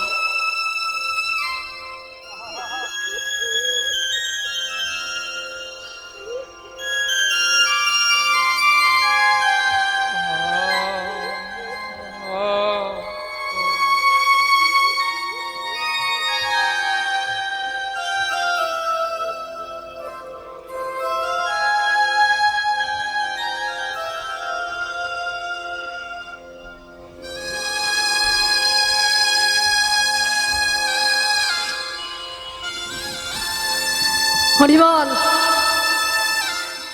একেই তো বলে ভক্ত, তাই না মা? যিনি সদা সর্বদা আমার ভগবানকে স্মরণ করতে পারেন, যিনি শেষ কালে আমার ভগবানকে ভুলে না যায়, তিনি তো আমার ভগবানের ভক্ত। নিতাই গৌর হরিবল হরিবল। হরি বল হরি বল। মধুমঙ্গল দুটি নয়ন জলে ভেসে যাচ্ছে আর কানাইকে স্মরণ করছে। সক্ষরসের ভক্ত ছিলেন সখাগণ। এমন নয়ন জলে বক্ষ ভাসিয়ে যদি কেউ আমার ভগবানকে ডাকে, আমার ভগবান কি দূরে সরে থাকতে পারে গো? সখাগণ ভাই কানাই বলতে বলতে সমস্ত সখাগণ প্রাণ হারালেন, প্রাণ হারিয়ে পড়লেন তারা। আর ওদিকে ভগবান তিনি আর দূরে সরে থাকতে পারছেন না, ধৈর্য ধরে তিনি আর দাঁড়িয়ে থাকতে পারছেন না। ছুটতে ছুটতে চললেন সখাগণের কাছে। আর যেই সখাগণের সম্মুখে অবতীর্ণ হলেন, দেখলেন সখাগণ সবাই কেউ তীরে, কেউ নীরে, কেউ অর্ধেক তীরে অর্ধেক নীরে সবাই পড়ে আছে। সখাগণ সবাইকে ডাকছে, কিন্তু কেউ কোনো কথা বলতে পারছে না। প্রাণ থাকবে, দেহে প্রাণ থাকবে তবেই তো কথা বলবে বাবা। বলার প্রাণটুকুই তো নেই, যিনি বলবেন তিনি তো নেই, তিনি তো দেহ ছেড়ে চলে গেছেন, তাহলে কথা বলবে কে? আমার প্রাণ গোবিন্দ, আমার প্রাণ গোবিন্দ সখাগণের এই দুর্দশা আর সহ্য করতে পারলেন না। মনে মনে চিন্তা করলেন, আমার সখাগণের এমন দশা তো আমি সইতে পারবো না। আমার সখাগণের তো প্রাণ ফেরাতে হবে। আমি সখাগণের এমন দুর্দশা আমি তো সহ্য করতে পারবো না। তাই আমার প্রাণ গোবিন্দ সখাগণের প্রাণ ফেরানোর জন্য তিনি কি করলেন? অমৃত বর্ষণ দৃষ্টি করিলেন আকৃষ্টি। অমৃত বর্ষণ দৃষ্টি করিলেন আকৃষ্টি। অমৃত বর্ষণ দৃষ্টি করিলেন আকৃষ্টি। অমৃত বর্ষণ দৃষ্টি করিলেন আকৃষ্টি। প্রাণ পেল সব সখাগণে, সখাগণে প্রাণ পেল সব সখাগণে, ও কি আহারে। প্রাণ পেল সব সখাগণে, ও কি আহারে। প্রাণ পেল সব সখাগণে, আহারে। সমস্ত সখাগণ আমার প্রাণ গোবিন্দের অমৃত বর্ষণের দৃষ্টির দ্বারাই প্রাণ ফিরে পেল। আমার ভগবান সখাগণের অমন দুর্দশা সইতে পারলেন না, প্রাণ ফিরিয়ে দিলেন। আমার ভগবান তিনি তো ইচ্ছে করলে সব কিছু করতে পারে, তাই না? তার ক্ষমতা আছে না, অষ্টপ্রকার সিদ্ধি, তিনি চাইলে সব কিছু করতে পারেন। অনিমা মহিমা লঘিমা গরিমা প্রাপ্তি প্রাগম্য ঈশিতা বসিতা, তার আছে না অষ্টপ্রকার সিদ্ধি, 8টি শক্তি। আমার ভগবান নিজের শক্তি দিয়ে সখাগণের প্রাণ ফেরালেন। আর যেই প্রাণ ফিরিয়ে পেল সখাগণ, সমস্ত সখাগণ সম্মুখে ভাই কানাইকে দর্শন করে ভাই কানাইকে জড়িয়ে ধরেছে। কানাই, কানাই তুই এসেছিস? কানাই রে, তুই যদি না আসতিস তাহলে আমাদের কি হতো বলতো? এই দহের জল পান করে না জানি আমাদের কি হলো, আমরা সকলে ঢলে পড়লাম। আর কিছুক্ষণের মধ্যে আমাদের যে কি হলো আমাদের আরই কিছু মনে নাই। গোবিন্দ বললেন, ওরে সখা, তোরা চিন্তা করিস না, তোরা একটু ধৈর্য ধরে দাঁড়া, একটু ধৈর্য ধর। আমি তোদের ওই কালিদাহের বিষ জল পান করে তোরা প্রাণ হারিয়েছিলিস, আমি এই কালীয় নাগের মতো বিষধর সর্প এই বৃন্দাবনে আমি থাকতে দেব না। কারণ এই বৃন্দাবন হলো আমার মাধুর্য মণ্ডিত বৃন্দাবন। এই বৃন্দাবনে ওই কালীয় নাগের মতো বিষধর সর্প আমি তাকে বসবাস করতে দেব না। তোরা একটু ধৈর্য ধরে দাঁড়া, আমি কালীয় নাগকে দমন করে তাকে বিতাড়িত করে আমি উঠে আসি। তাই গোবিন্দ কি করলেন? বসনা আটিয়া পড়ি কদম্বের ডালে চড়ি বসনয়া টিয়া পড়ি কদম্বের ডালে চড়ি শুনুইয়া বিচরি কদম কদম্বের ডালে চরি বসনয়া টিয়া পড়ি কদম্বের ডালে চড়ি শুনুইয়া টিয়া পড়ি কদম্বের ডালে চরি বসনয়া টিয়া পড়ি কদম্বের ডালে চড়ি শুনুইয়া টিয়া করি কদম্বের ডালে চরি বসনয়া টিয়া পড়ি কদম্বের ডালে চড়ি ভাবে দিল কালিন্দির জীবনে জীবনে ঝাঁপি দিল কালিন্দি জীবনে জীবনে ঝাঁপ দিল কালিন্দির জীবনে জীবনে ঝাঁপি দিল কালিন্দি জীবনে জীবনে আমার গোবিন্দ কি করলেন? কালীয় নাগকে দমন করার জন্য বসনেটে পড়লেন, সুন্দর ভাবে মাথায় বাঁধলেন, ওই যে মাথার চূড়া সুন্দর ভাবে বেঁধে এবারে গোবিন্দ আমার কি করলেন? মুরলি খানা ভালো করে কটিতে কটিতে গুজে নিলেন। এবারে কদম্ব বৃক্ষের ডালে উঠে আমার প্রাণ গোবিন্দ ঝাঁপ দিয়ে পড়লেন কালিদহের জলে। আর যেই কালিদহের জলে ঝাঁপ দিল, তীরে দাঁড়িয়েছিল সখাগণ।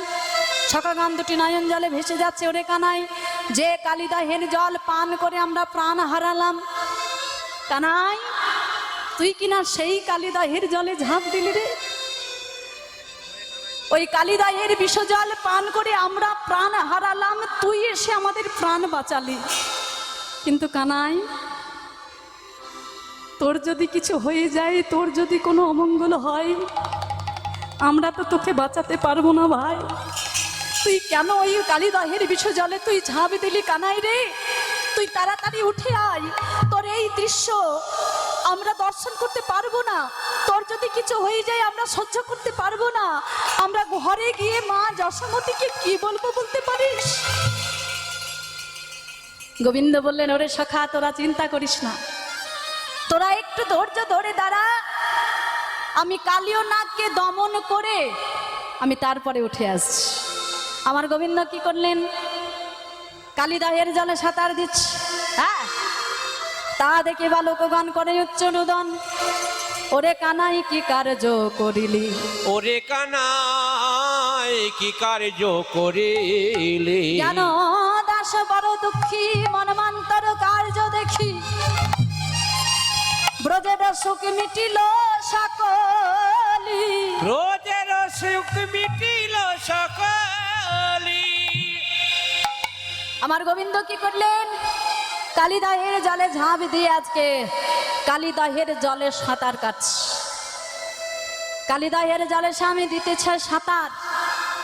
গরিজিয়া আইলো ফনা করিয়া বিস্তার। গরিজিয়া আইলো ফনা করিয়া বিস্তার। আমার গোবিন্দ সাঁতার দিচ্ছেন কালিদহের জলে, আর দর্শন করছে কে? কালীয় নাগ। মনে মনে চিন্তা করছেন, ওই যে একটি ছোট কালো বর্ণের বালক জলে সাঁতার কাটছে, ওর হয়তো আমার বিষের জ্বালায় গায়ের রংটা কালো হয়েছে। কালীয় নাগ মনে মনে চিন্তা করছে যে আমার বিষের জ্বালায় ওই ছোট বালকটির গায়ের রংটা কালো হয়েছে, এখনই মারা যাবে। কালীয় নাগ দর্শন করছে, তার 100 ফনা বিস্তার করে ভেসে উঠেছে। কালীয় নাগ দর্শন করছেন, আর আমার প্রাণ গোবিন্দ সমানে সাঁতার কাটছে। অনেকক্ষণ দেখার পরে কালীয় নাগ দর্শন করছে যে ওর যদি বিষের জ্বালায় গায়ের রংটা কালো হয়, তাহলে এতক্ষণ তো মরে যাওয়ার কথা, মরছে না কেন? মরছে না কেন? তাহলে তো ওকে মারতে হবে। তাই গোবিন্দকে মারার জন্য কালীয় নাগ কি করলেন? মুখে বেশি দায়ী কৃষ্ণে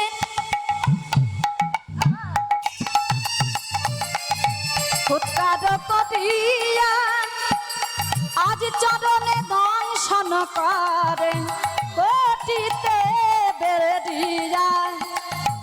মুখে বেশি দেয় কৃষ্ণের ফুৎকার করিয়া, চরণে দংশন করে কোটিতে বেরিয়া। কালীয় নাগ কি করলেন?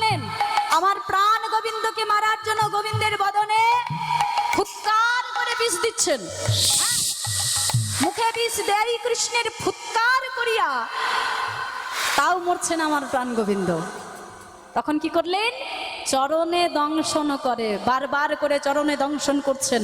শত ফনা দিয়ে কালীয় নাগ গোবিন্দের চরণে দংশন করছে, তাতেও গোবিন্দ মরছে না।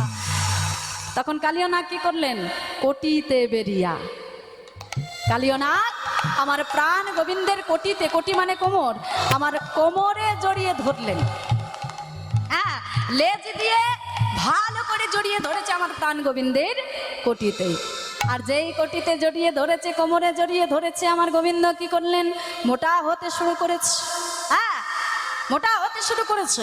ওই যে অনিমা, মহিমা, লঘিমা, গরিমা, প্রাপ্তি, প্রাগম্য, ঈশিতা, বসিতা, ওই যে তার ক্ষমতা। হ্যাঁ, মোটা হয়ে যেতে পারে, শুরু হয়ে যেতে পারে, লম্বা হয়ে যেতে পারে, বেটে হয়ে যেতে পারে, দিতে পারে, নিতে পারে। হ্যাঁ, এই যে অষ্টপ্রকার সিদ্ধি, আমার গোবিন্দ কি প্রয়োগ করলেন? মোটা হতে শুরু করলেন। জয় নিতাই গৌর হরিবল, জয় নিতাই গৌর হরিবল। আমার কমিটির তরফ থেকে দাদা ভাইরা আপনাদের কাছে যাবে কিছু ভিক্ষার জন্য, দানের জন্য। আপনারা যে যতটুকু পারবেন, যেমন পারবেন, আমার দাদা ভাইদের হাতে তুলে দেবেন। কারণ এই যে এহেন মহতি হরিবাসর, এটা চালাতে গেলে শুধু ইচ্ছে নয়, তার সঙ্গে অর্থেরও প্রয়োজন আছে। তাই আপনারা দান করুন, এই দান বৃথা যাবে না। এই দান কিন্তু আমার ভগবানের সেবায় লাগবে। তবে এই যে দান করবেন, হ্যাঁ, ভাবছেন দান করে কি হবে? বলে এই দান কিন্তু ভগবানের চরণে তোলা থাকবে। আজ হয়তো কাজে লাগবে না, কিন্তু একদিন কাজে লাগবে। আর ভগবানের চরণে তো তোলা থাকবে, তবে এই দান যে বৃথা যাবে তাও নয়। আমার কমিটি দাদা ভাইরা সেগুলো দিয়ে তারা নিজেদের সংসারের কাজে লাগাবে না। কিন্তু এই যে সারাদিন এই যে সেবার ব্যবস্থা, আমরা তো ভগবানের সেবা দিতে পারি না, নরনারায়ণ সেবা করতে পারি না। তাই এই যে আপনারা দান করবেন, এই দান একত্রিত হয়ে নরনারায়ণের সেবার ব্যবস্থা হবে। তাই আপনারা মন প্রাণ দিয়ে আপনারা সেবার জন্য আপনারা দান করুন। এই দান ভগবানের চরণে যাবে বা ভগবানের সেবায় লাগবে। দান করুন। নিতাই গৌর হরিবল, হরিবল, হরিবল। তাই আমার গোবিন্দ কি করলেন? মোটা হতে লাগলেন। যেই মোটা হতে শুরু করেছে, এত মোটা হয়ে গেছে গোবিন্দ, কালীয় নাগ তার আর কোটি মানে লেজ দিয়ে আমার গোবিন্দের কোটিতে মানে কোমরে, মানে এত মোটা হয়ে গেছে, কোমরে আর জড়িয়ে ধরে রাখতে পারছে না। যেই কোমর থেকে মানে কোটি থেকে লেজের বাঁধনটা খুঁজে গেছে, আমার গোবিন্দ কি করেছে? এক লাফ দিয়ে কালীয় নাগের ফনার উপরে উঠেছে। সবাটা কেমন? উঠি ফনা পড়ো না গড়াই, উঠি ফনা পড়ো না গড়াই, উঠি ফনা পড়ো না গড়াই, উঠি ফনা পড়ো না গড়াই। নৃত্য করে আর মুরলি বাজ, নৃত্য করে আর মুরলি বাজায়, নৃত্য করে আর মুরলি বাজায়, নৃত্য করে আর মুরলি বাজায়। মায়েরা একটু উল্লোধনী করবেন, যায় না দে। আজ নৃত্য করে আর মুরলি বাজায়, নৃত্য করে আর মুরলি বাজায়, নৃত্য করে আর মুরলি বাজায়, নৃত্য করে আর মুরলি বাজায়। যে নৃত্য করিছে, নৃত্য করিছে, নৃত্য করিছে, নৃত্য করিছে, ফনা পরে নটবরে নৃত্য করিছে, ফনা পরিণত আবার নৃত্য করিছে, ফনা পরে নটবরে নৃত্য করিছে, ফনা পরিণত ওই মুরলি বাজায়, ফনা পরে নটবর, মুরলি বাজায়, ফনা পরে নটবর, মুরলি বাজায়, ফনা পরে নটবর, মুরলি বাজায়, ফনা পরে নটবর। আজ নৃত্য করিছে, নৃত্য করে আর মুরলি বাজায়, নৃত্য করে আর মুরলি বাজায়। আমার গোবিন্দ কালীয় নাগের ফনার উপরে উঠে মনের আনন্দে মুরলি বাজাচ্ছে আর তার তালে তালে নৃত্য করছে। ফনা হতে ফনান্তর গমন করছে। ও মাইরা, কালীয় নাগের কত ফনা ছিল বললাম? বাবরে, মায়েরা দান করতে এত ব্যস্ত হয়ে গেছে আর এদিকে ধ্যান নেই। কত ফনা বললাম? 100 ফনা। মা, খুব সুন্দর। কালীয় নাগের 100 ফনা ছিল আমার প্রাণ গোবিন্দ। ওই মুরলি বাজাচ্ছেন আর তার তালে তালে নৃত্য করছে ওই 100 ফনার উপরে। হ্যাঁ, নৃত্য করতে করতে একবার এদিকে চলে যাচ্ছে, আবার নৃত্য করতে করতে এদিকে চলে আসছে। ফনা হতে ফনান্তর গমন করছে। তাতে কি হচ্ছে? ওই কালীয় নাগের 100 ফনায়, প্রত্যেকটি ফনায় একটি করে মণি ছিল। চরণের আঘাতে কালীয় নাগের কি হচ্ছে? ফনে মনে গণ পড়ায়ে খুশি, ফনি মনি গণ পরয়ে খুশি, ফনি মনি গণ পরায়ে খুশি, ফনি মনি গণ পরয়ে খুশি, পূজয়ে চরণ নখর শশী, পূজয়ে চরণ নখর শশী, যেন পূজয়ে চরণ নখর শশী, পূজয়ে চরণ নখর শশী, যেন পূজা করিছে, পূজা করিছে, যেন পূজা করিছে, পূজা করিছে, তার মনি দিয়ে যেন পূজা করিছে, তার মনি দিয়ে যেন পূজা করিছে, তার মনি দিয়ে যেন পূজা করিছে। তার মনি দিয়ে যেন পূজা করিছে। কালীয় নাগ তার মণিগুলো দিয়ে, মানে গোবিন্দের চরণের আঘাতে এমন ভাবে নৃত্য করছে, গোবিন্দ চরণের আঘাতে সেই মণিগুলো সব খসে খসে পড়ছে, আর এমন ভাবে খসে খসে পড়ছে চরণে, যেন দেখে মনে হচ্ছে কালীয় নাগ তার মণিগুলো দিয়ে আমার গোবিন্দের চরণ পূজা করছে। আহা, অতি সুন্দর দৃশ্য। হ্যাঁ, আর কি হচ্ছে চরণের আঘাতে? সঘনে কদয়ে রুধির বমন, সঘনে করয়ে রুধির বমন, সঘনে কদয়ে রুধির বমন, সঘনে করয়ে রুধির বমন, দেহ ছাড়ি বাহির হয় প্রাণে, দেহ ছাড়ি বাহির হয় প্রাণ, দেহ ছাড়ি বাহির হয় প্রাণে, দেহ ছাড়ি বাহির হয় প্রাণ। সঘনে কদয়ে রুধির বমন, চরণের আঘাতে কালীয় নাগের বদন হইতে রুধির, রুধির মানে কি? ও মায়েরা, রুধির মানে কি গো? রক্ত। বাহ, মায়েরা তো দেখছি সবই জানে গো, আমার তো কিছু বলার দরকারই নেই মনে হচ্ছে। বাহ, খুব ভালো লাগছে। তাহলে রুধির মানে হচ্ছে রক্ত। আমার গোবিন্দের চরণের আঘাতে কালীয় নাগের ফনা হতে রক্ত, রুধির এমন ভাবে উতলে পড়ছে, যেন দেখে মনে হচ্ছে বমি করছে। ও মায়েরা, আমাদের যখন শরীর খারাপ হয়, পেট খারাপ হয়, কি হয়? বমি হয় না? কেমন করে হয়? সকলের হয়েছে নিশ্চয়ই, একবার না একবার সকলেরই হয়েছে, সকলেই জানো কেমন কষ্ট হয়। হ্যাঁ, তো কালীয় নাগের চরণের আঘাতে তার বদন থেকে রুধির যেন উতলে পড়ছে, এমন ভাবে পড়ছে দেখে মনে হচ্ছে যেন বমি করছে। সঘনে করাইয়া রুধির বমন, যেন দেহ ছাড়িয়ে বাহির হয় প্রাণ, দেহ থেকে যেন প্রাণটা বেরিয়ে যাচ্ছে। তবে প্রাণ তো যাবে না। কেন? কারণ সেই মুনি বলেছিল না যে তোমার প্রাণ যাই যাই অবস্থা হবে, কিন্তু প্রাণ যাবে না। কেন? তোমার পত্নীগণের জন্য। কারণ তোমার পত্নীগণ আমার চরণ ধৌত জল ফেলে না দিয়ে তারা পান করেছে চরণামৃত হিসাবে, তাই তোমার পত্নীগণের করুণ ক্রন্দনে ভগবান শ্রীকৃষ্ণ তোমার প্রাণ ফিরিয়ে দেবে। এবারে দেখো, কালীয় নাগের প্রাণ যাই যাই অবস্থা, আর এই দশা দর্শন করলেন কালীয় নাগের পত্নীগণ। তারা আর দর্শন করতে পারছে না, সইতে পারছে না। মনে মনে চিন্তা করছেন, আমাদের পতির তো প্রাণ যাই যাই অবস্থা, তাহলে আমাদের যদি পতি না থাকে তাহলে আমরা কি করব? তাই কালীয় নাগের পত্নীগণ কি করলেন? ভগবানের সম্মুখে গিয়ে আজকে দুটি বাহু একত্রিত করে কর জোরে তারা মিনতি করছে।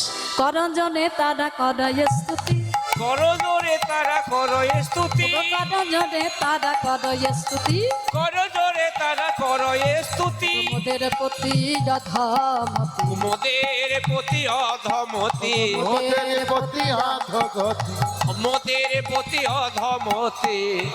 জ্ঞানহীন পামর কুড় জাতি, পুরো জাতি তুমি তো প্রভু দয়ার মনতি, দয়ার মূরতি, জ্ঞান দাসে করে মিনতি, করে মিনতি। কি হবে মন কালিয়র গতি, কি হবে আমার কালিয়র গতি? কালিয়র পত্নীগণ ভগবান শ্রীকৃষ্ণের সম্মুখে দুটি নয়ন জলে ভেসে যাচ্ছে। দয়াময়, একবার কৃপা করো প্রভু। আমরা তো শুনেছি তুমি দয়াময়, তুমি কৃপাময়, তুমি করুণাময়, তুমি নাকি করুণার সাগর। তুমি কিঞ্চিত কৃপা করো, আমাদের পতির প্রাণটুকু তুমি ফিরিয়ে দাও। কারণ প্রভু তুমি তো জানো আমাদের পতি ছাড়া এ জগতে আমাদের আপন বলতে আর কেউ নেই। প্রভু তুমি তুমি তো চাইলেই তুমি সবই কিছু করতে পারো। তুমি কৃপা করে আমাদের পতির প্রাণটুকু তুমি ফিরিয়ে দাও। দুটি নয়ন জলে ভাসছেন কালিয়ার পত্নীগণ, আর আমার ভগবান তিনি তো সবই কিছু সইতে পারে গো, কিন্তু তিনি যে দুটি জিনিস সইতে পারে না, এক হলো অহংকার আর দুই হলো নয়নের জল। কালিয়নাগের অহংকার সহ্য করতে পারলেন না ভগবান, তাই তাকে দমন করলেন। আর কালিয়র পত্নীগণ নয়নের জল সহ্য করতে পারলেন না আমার ভগবান, তাই আজকে কি করলেন? পত্নীগণের করুণ ক্রন্দনে আমার ভগবান শ্রীকৃষ্ণ কালিয়নাগের ফনা হইতে নামলেন।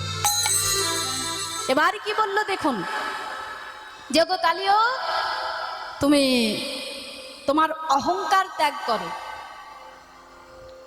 অহংকার ত্যাগ করে তুমি বৃন্দাবন ছেড়ে চলে যাও। আর যেই এই কথা বলেছে কালিয় নাগ ভগবানের চরণে আছাড় খেয়ে পড়েছে, প্রভু তুমি এত বড় অভিশাপ তুমি আমায় করো না, এত বড় অভিশাপ দিও না, কারণ তুমি এই যে আমাকে অভিশাপ করলে বৃন্দাবন ছাড়ার জন্য, চলে যেতে বললে বৃন্দাবন ছেড়ে, আমি কোথায় যাব বলতে পারো? আমি যেখানেই যাব সেখানেই ওই গরুর পক্ষী আমাকে ভক্ষণ করার জন্য সেখানে চলে যাবে। আমি কোথাও শান্তি পাই না, শুধুমাত্র এখানে এসেছিলাম আমি গরুর পক্ষীর কথায়। আহা, এখানে এসেছিলাম আমি নারদ মুনির কথায়, কারণ নারদ মুনি আমাকে বলেছিলেন এই দহের মধ্যে গরুর পক্ষী কোনোদিন আসতে পারে না। কেন আসতে পারে না? এখানে একটি কথা, যে গরুর পক্ষী এই দহের মধ্যে বা দহের তীরে কেন তিনি আসতে পারেন না? কারণ গরুর পক্ষী যখন স্বর্গ থেকে সুধা ভাণ্ড ছিনিয়ে এনে কদম্ব বৃক্ষের ডালে বসেছিল, আর ওই দহের মধ্যে একজন সাধু বাবা একটি শোল মাছ পুষেছিলেন। ওই দহের তীরে তিনি ভগবানের সেবা দিতেন, ধ্যান করতেন, ভগবানের সেবা দিতেন, নিজের সেবা করতেন, আর ওই শোল মাছের সেবা দিতেন, ওই শোল মাছটিকে নিয়ে খেলা খেলতেন। এবারে গরুর পক্ষী যখন ওই কদম্ব বৃক্ষের ডালে বসলেন, আর বসে বসে নিচে দর্শন করলেন একটি শোল মাছ ওই জলের মধ্যে খেলা খেলছেন, আর ওই শোল মাছটিকে দর্শন করে গরুর পক্ষী লোভ সামলাতে পারলেন না, ভক্ষণ করলেন ওই শোল মাছটিকে। এবারে সেই সাধু বাবা ভগবানের সেবা দিয়ে নিজে সেবা করে চলে আসছেন সেই মাছটিকে সেবা দেবে বলে, খাবার দেবে বলে। যেই খাবার দিলেন, ডাকছেন, অন্যান্য দিন ডাকলেই খাবার দিলেই সেই মাছটি চলে আসে, কিন্তু আজকে ডাকার পরেও, খাবার দেওয়ার পরেও মাছটি এলো না। আর যখন এলো না, সেই সাধু বাবা ধ্যানস্থ হলেন, ধ্যানে বসলেন, আর ধ্যানে বসে তিনি জানতে পারলেন যে তার খেলার বস্তুটিকে ভক্ষণ করেছে গরুর পক্ষী।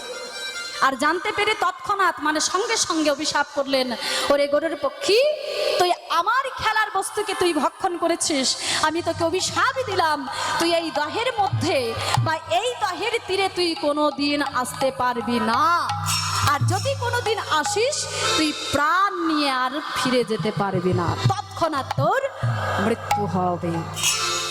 তাই গরুর পক্ষে এই দহের মধ্যে কোনোদিন আসতে পারতো না। আর এই খবরটা কালিয় নাগকে দিয়েছিল নারদ মুনি, যে নারদ মুনি, তুমি ওই যমুনার কাছে যে দহ, সেই দহের মধ্যে তুমি সপরিবারকে সঙ্গে নিয়ে বসবাস করো, কারণ সেখানে গরুর পক্ষে যেতে পারবে না। কালিয় নাগ বলে, প্রভু তুমি যদি আমাকে এই দহ ছেড়ে চলে যেতে বলো, তাহলে আমি আর কোথায় যাব? আমি তো যেখানে যাব সেখানেই গরুর পক্ষী চলে যাবে আমাকে ভক্ষণ করার জন্য। বলে, ওগো কালিয়, তোমার সেই ভয় নাই, কারণ তুমি ভালো করে ওই দেখো, চেয়ে দেখো, তোমার মস্তকে ওই দেখো ছাপে পড়েছে, ছাপি পড়েছে, দেখো ছাপে পড়েছে, দেখো ছাপি পড়েছে, ওই তোমারই মস্তকে দেখো ছাপে পড়েছে, তোমারই মস্তকে দেখো ছাপি পড়েছে, ওই তোমারই মস্তকে দেখো ছাপে পড়েছে, তোমারই মস্তকে ওই দেখো আমার পদ চিহ্ন, তোমারই মস্তকে দেখো, পদচিহ্ন, তোমারই মস্তকে দেখো, আমার পদচিহ্ন, তোমারই মস্তকে দেখো, আমার পদচিহ্ন, তোমারই মস্তকে দেখো দেখো ছাপে পড়েছে। তাহলে তোমার মস্তকে যখন আমি নৃত্য করছিলাম, নৃত্য করতে করতে তোমার মস্তকে আমার চরণ চিহ্ন পড়েছে, মানে চরণের ছাপ পড়েছে। আর গরুর পক্ষী হলো আমার পরম প্রিয় ভক্ত, তোমার মস্তকে যখন আমার চরণের চিহ্ন তিনি দর্শন করবেন, তোমার সঙ্গে আর শত্রুতা করবে না।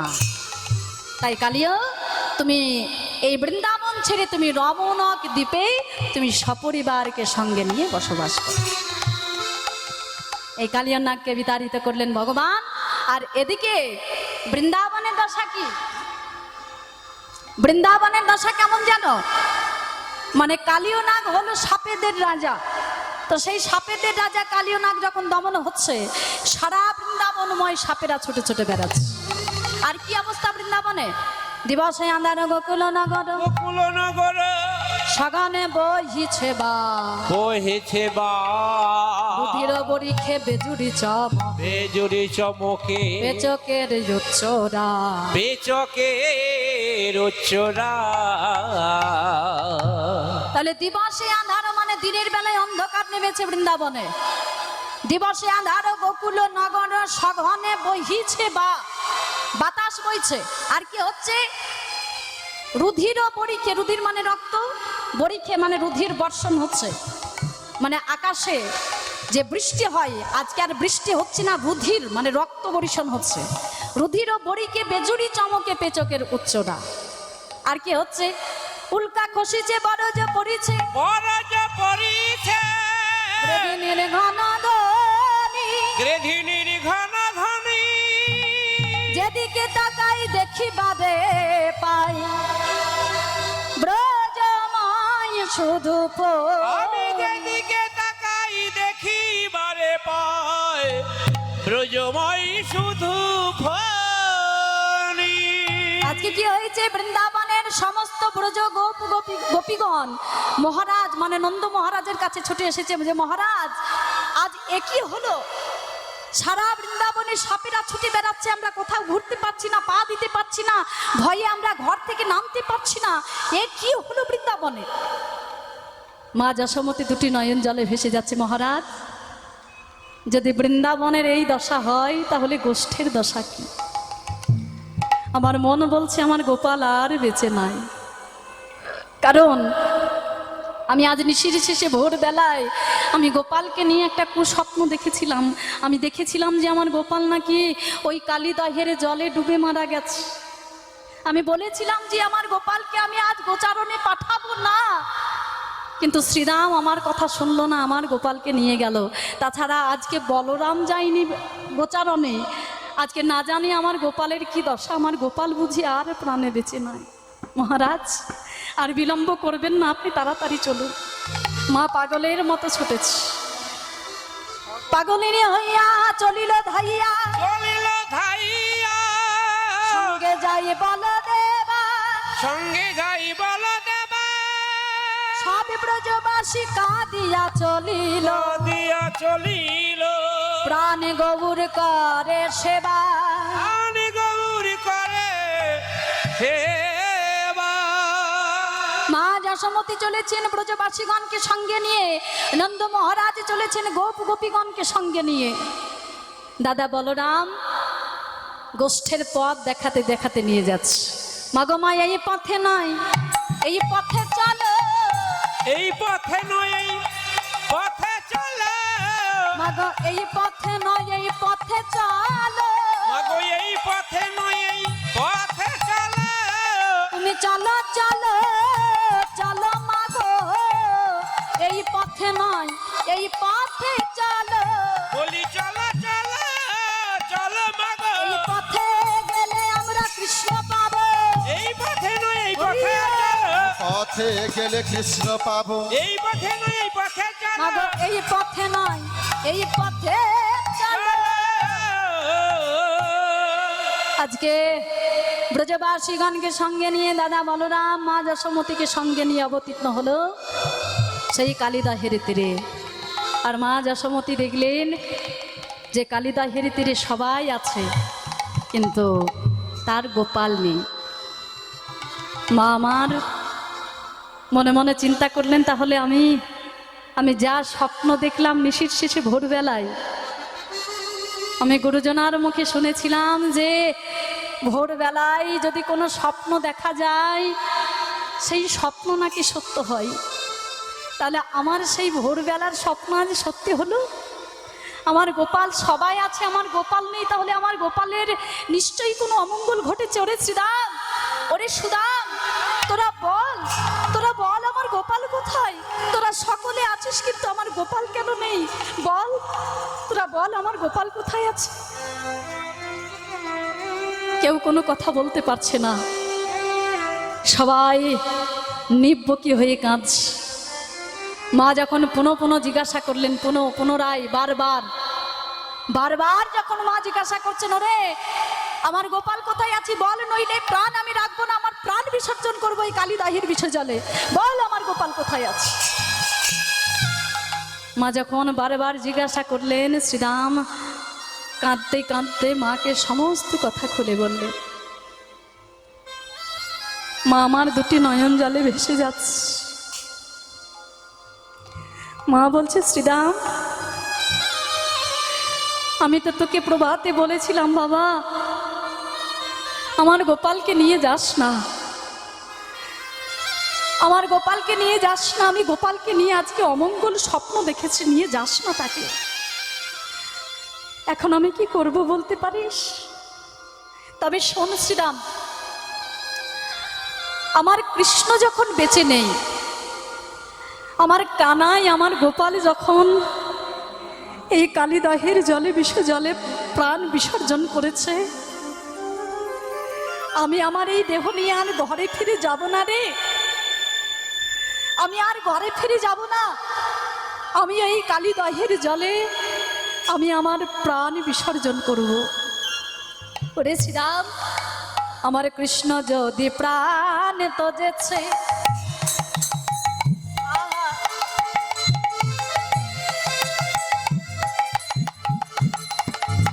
ওরে আমি নম দিব। আমার কৃষ্ণ যদি প্রণীত যেতে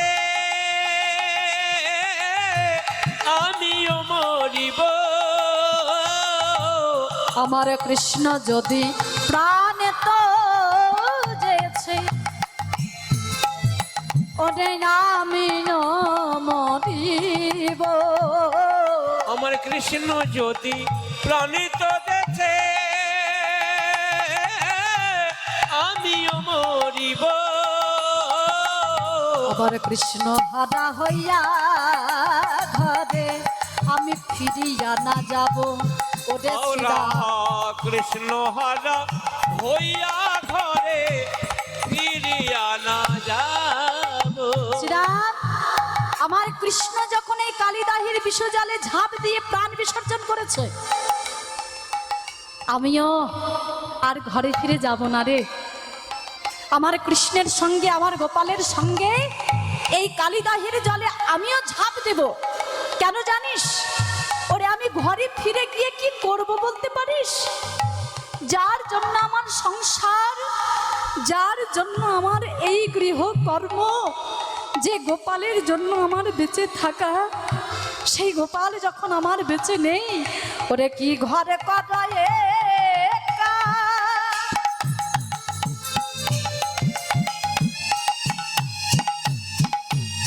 আমার কৃষ্ণ যদি নাই ওই কালিদাহে প্রবেশিয়া এ জ্বালা জুড়াই। কি ঘর রয়ে কাজ আমার কৃষ্ণ যদি নাই, কালিদাহে প্রবেশিয়া এ জ্বালা জুড়াই। আমি আর ঘরে ফিরে যাব না রে, আমি আর ঘরে ফিরে যাব না রে, আমি আর ঘরে ফিরে যাব না রে, আমি আর ঘরে ফিরে যাব না রে। হৃদয়ের জলে ঝাঁপি দেব, আরে ঘরে ফিরে যাব না রে। আমি কালিদাহের জলে ঝাঁপি দেব, বলে ওরে ওরে ওরে শ্রীরাম, আমি কালিদাহের জলে ঝাঁপি দেব, ওরে ওরে ওরে সীতা, আমি কালিদাহের জলে ঝাঁপ দেব। আমি আর ঘরে ফিরে যাব না রে। কালিদাহে প্রবেশ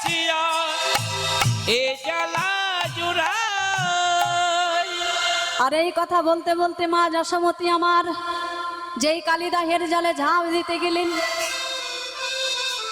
আমার প্রাণ গোবিন্দ মনে মনে চিন্তা করলেন যে আমার মা যদি কালিদাহের জলে ঝাঁপ দেয় তাহলে মাকে তো বাঁচানো যাবে না।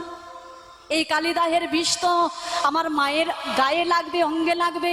তাই মাকে বাঁচানোর জন্য আমার গোবিন্দ কি করলেন, আজকে কালিদাহের তীরে অবতীর্ণ হলেন। হ্যাঁ, এই কালিদাহের তীরে অবতীর্ণ হয়ে আজকে আমার প্রাণ গোবিন্দ সকলকে সংকেত দেওয়ার জন্য তিনি মুরলী বাদন করতে লাগলেন। আর যেই মুরলী বাজিয়েছেন, যেই মুরলী বেজে উঠেছে, মা আমার এদিকে ঝাঁপ দিতে গেছে, আর ওই মুরলীর ধ্বনি শুনে, ধ্বনি শুনতে পেয়ে তাড়াতাড়ি করে দাদা বলরাম মা যশোমতীর হাতটা চপ করে ধরেছে। আর মা যশোমতীকে বলছে, ওমা ওই শোনো, প্রাণ কৃষ্ণ আমাদের বাজাইছে বাঁশি, বাজায়েছে বাঁশি, এখনই আসিবে মাগো মোদের কালো শোষী। এখনই আসিবে মাগো মোদের কালো শোষী।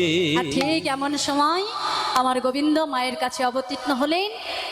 যেই মায়ের কাছে অবতীর্ণ হলেন, মা যশোমতী তাড়াতাড়ি করে গিয়ে গোপালকে কোলে তুলে নিয়ে বদনে শত শত চুম্বন দিচ্ছেন। কৃষ্ণ হেরি সকলের আনন্দিত আনন্দিত গোবিন্দ দাস করে চরণ সেবন, গোবিন্দ দাস করে চরণ সেবন। সকলে দর্শন করলেন আমার প্রাণ গোবিন্দকে। আমার প্রাণ গোবিন্দ এবারে সকলকে বললেন, ওগো ব্রজবাসীগণ, মাকে বললেন, ওগো মা তোমরা সকলে ঘরে ফিরে যাও, আর তোমরা চিন্তা করো না, আমার আর কোনো অমঙ্গল হবে না, তুমি নিশ্চিন্তে ঘরে ফিরে যাও। আমি সখাগণকে সঙ্গে নিয়ে যথা সময়ে আমি ঘরে ফিরে আসব। মা যশোমতী সমস্ত ব্রজ গোপীগণকে সঙ্গে নিয়ে নন্দ মহারাজ, উপানন্দ, সানন্দ নন্দন সকলকে সঙ্গে নিয়ে ঘরে ফিরে গেলেন। আর আমার প্রাণ গোবিন্দ সখাগণকে সঙ্গে নিয়ে যেমন খেলা খেলছিলেন, ঠিক মনের আনন্দে সেইভাবে খেলা খেলতে লাগলেন। সখাগণ বললেন, ওরে কানাই, তোর মতো বন্ধু, তোর মতো সখা শুধু এ জন্মে নয়, যেন আমরা জন্ম জন্মান্তরে পাই। রাম কানাই, রাম কানাই,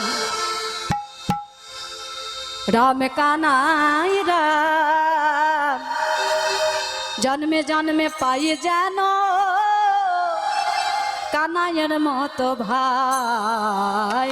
রাম কানাই, রাম কানাই, রাম কানাই রাম, জন্মে জন্মে পাই যেন কানাইয়ের মতো ভাই। রাম কানাই, রাম কানাই, রাম কানাই রাম, জন্মে জন্মে পাই যেন কানাইয়ের মতো ভাই। রাম কানাই, রাম কানাই, রাম কানাই রাম, জন্মে জন্মে পাই যেন কানাইয়ের মতো ভাই।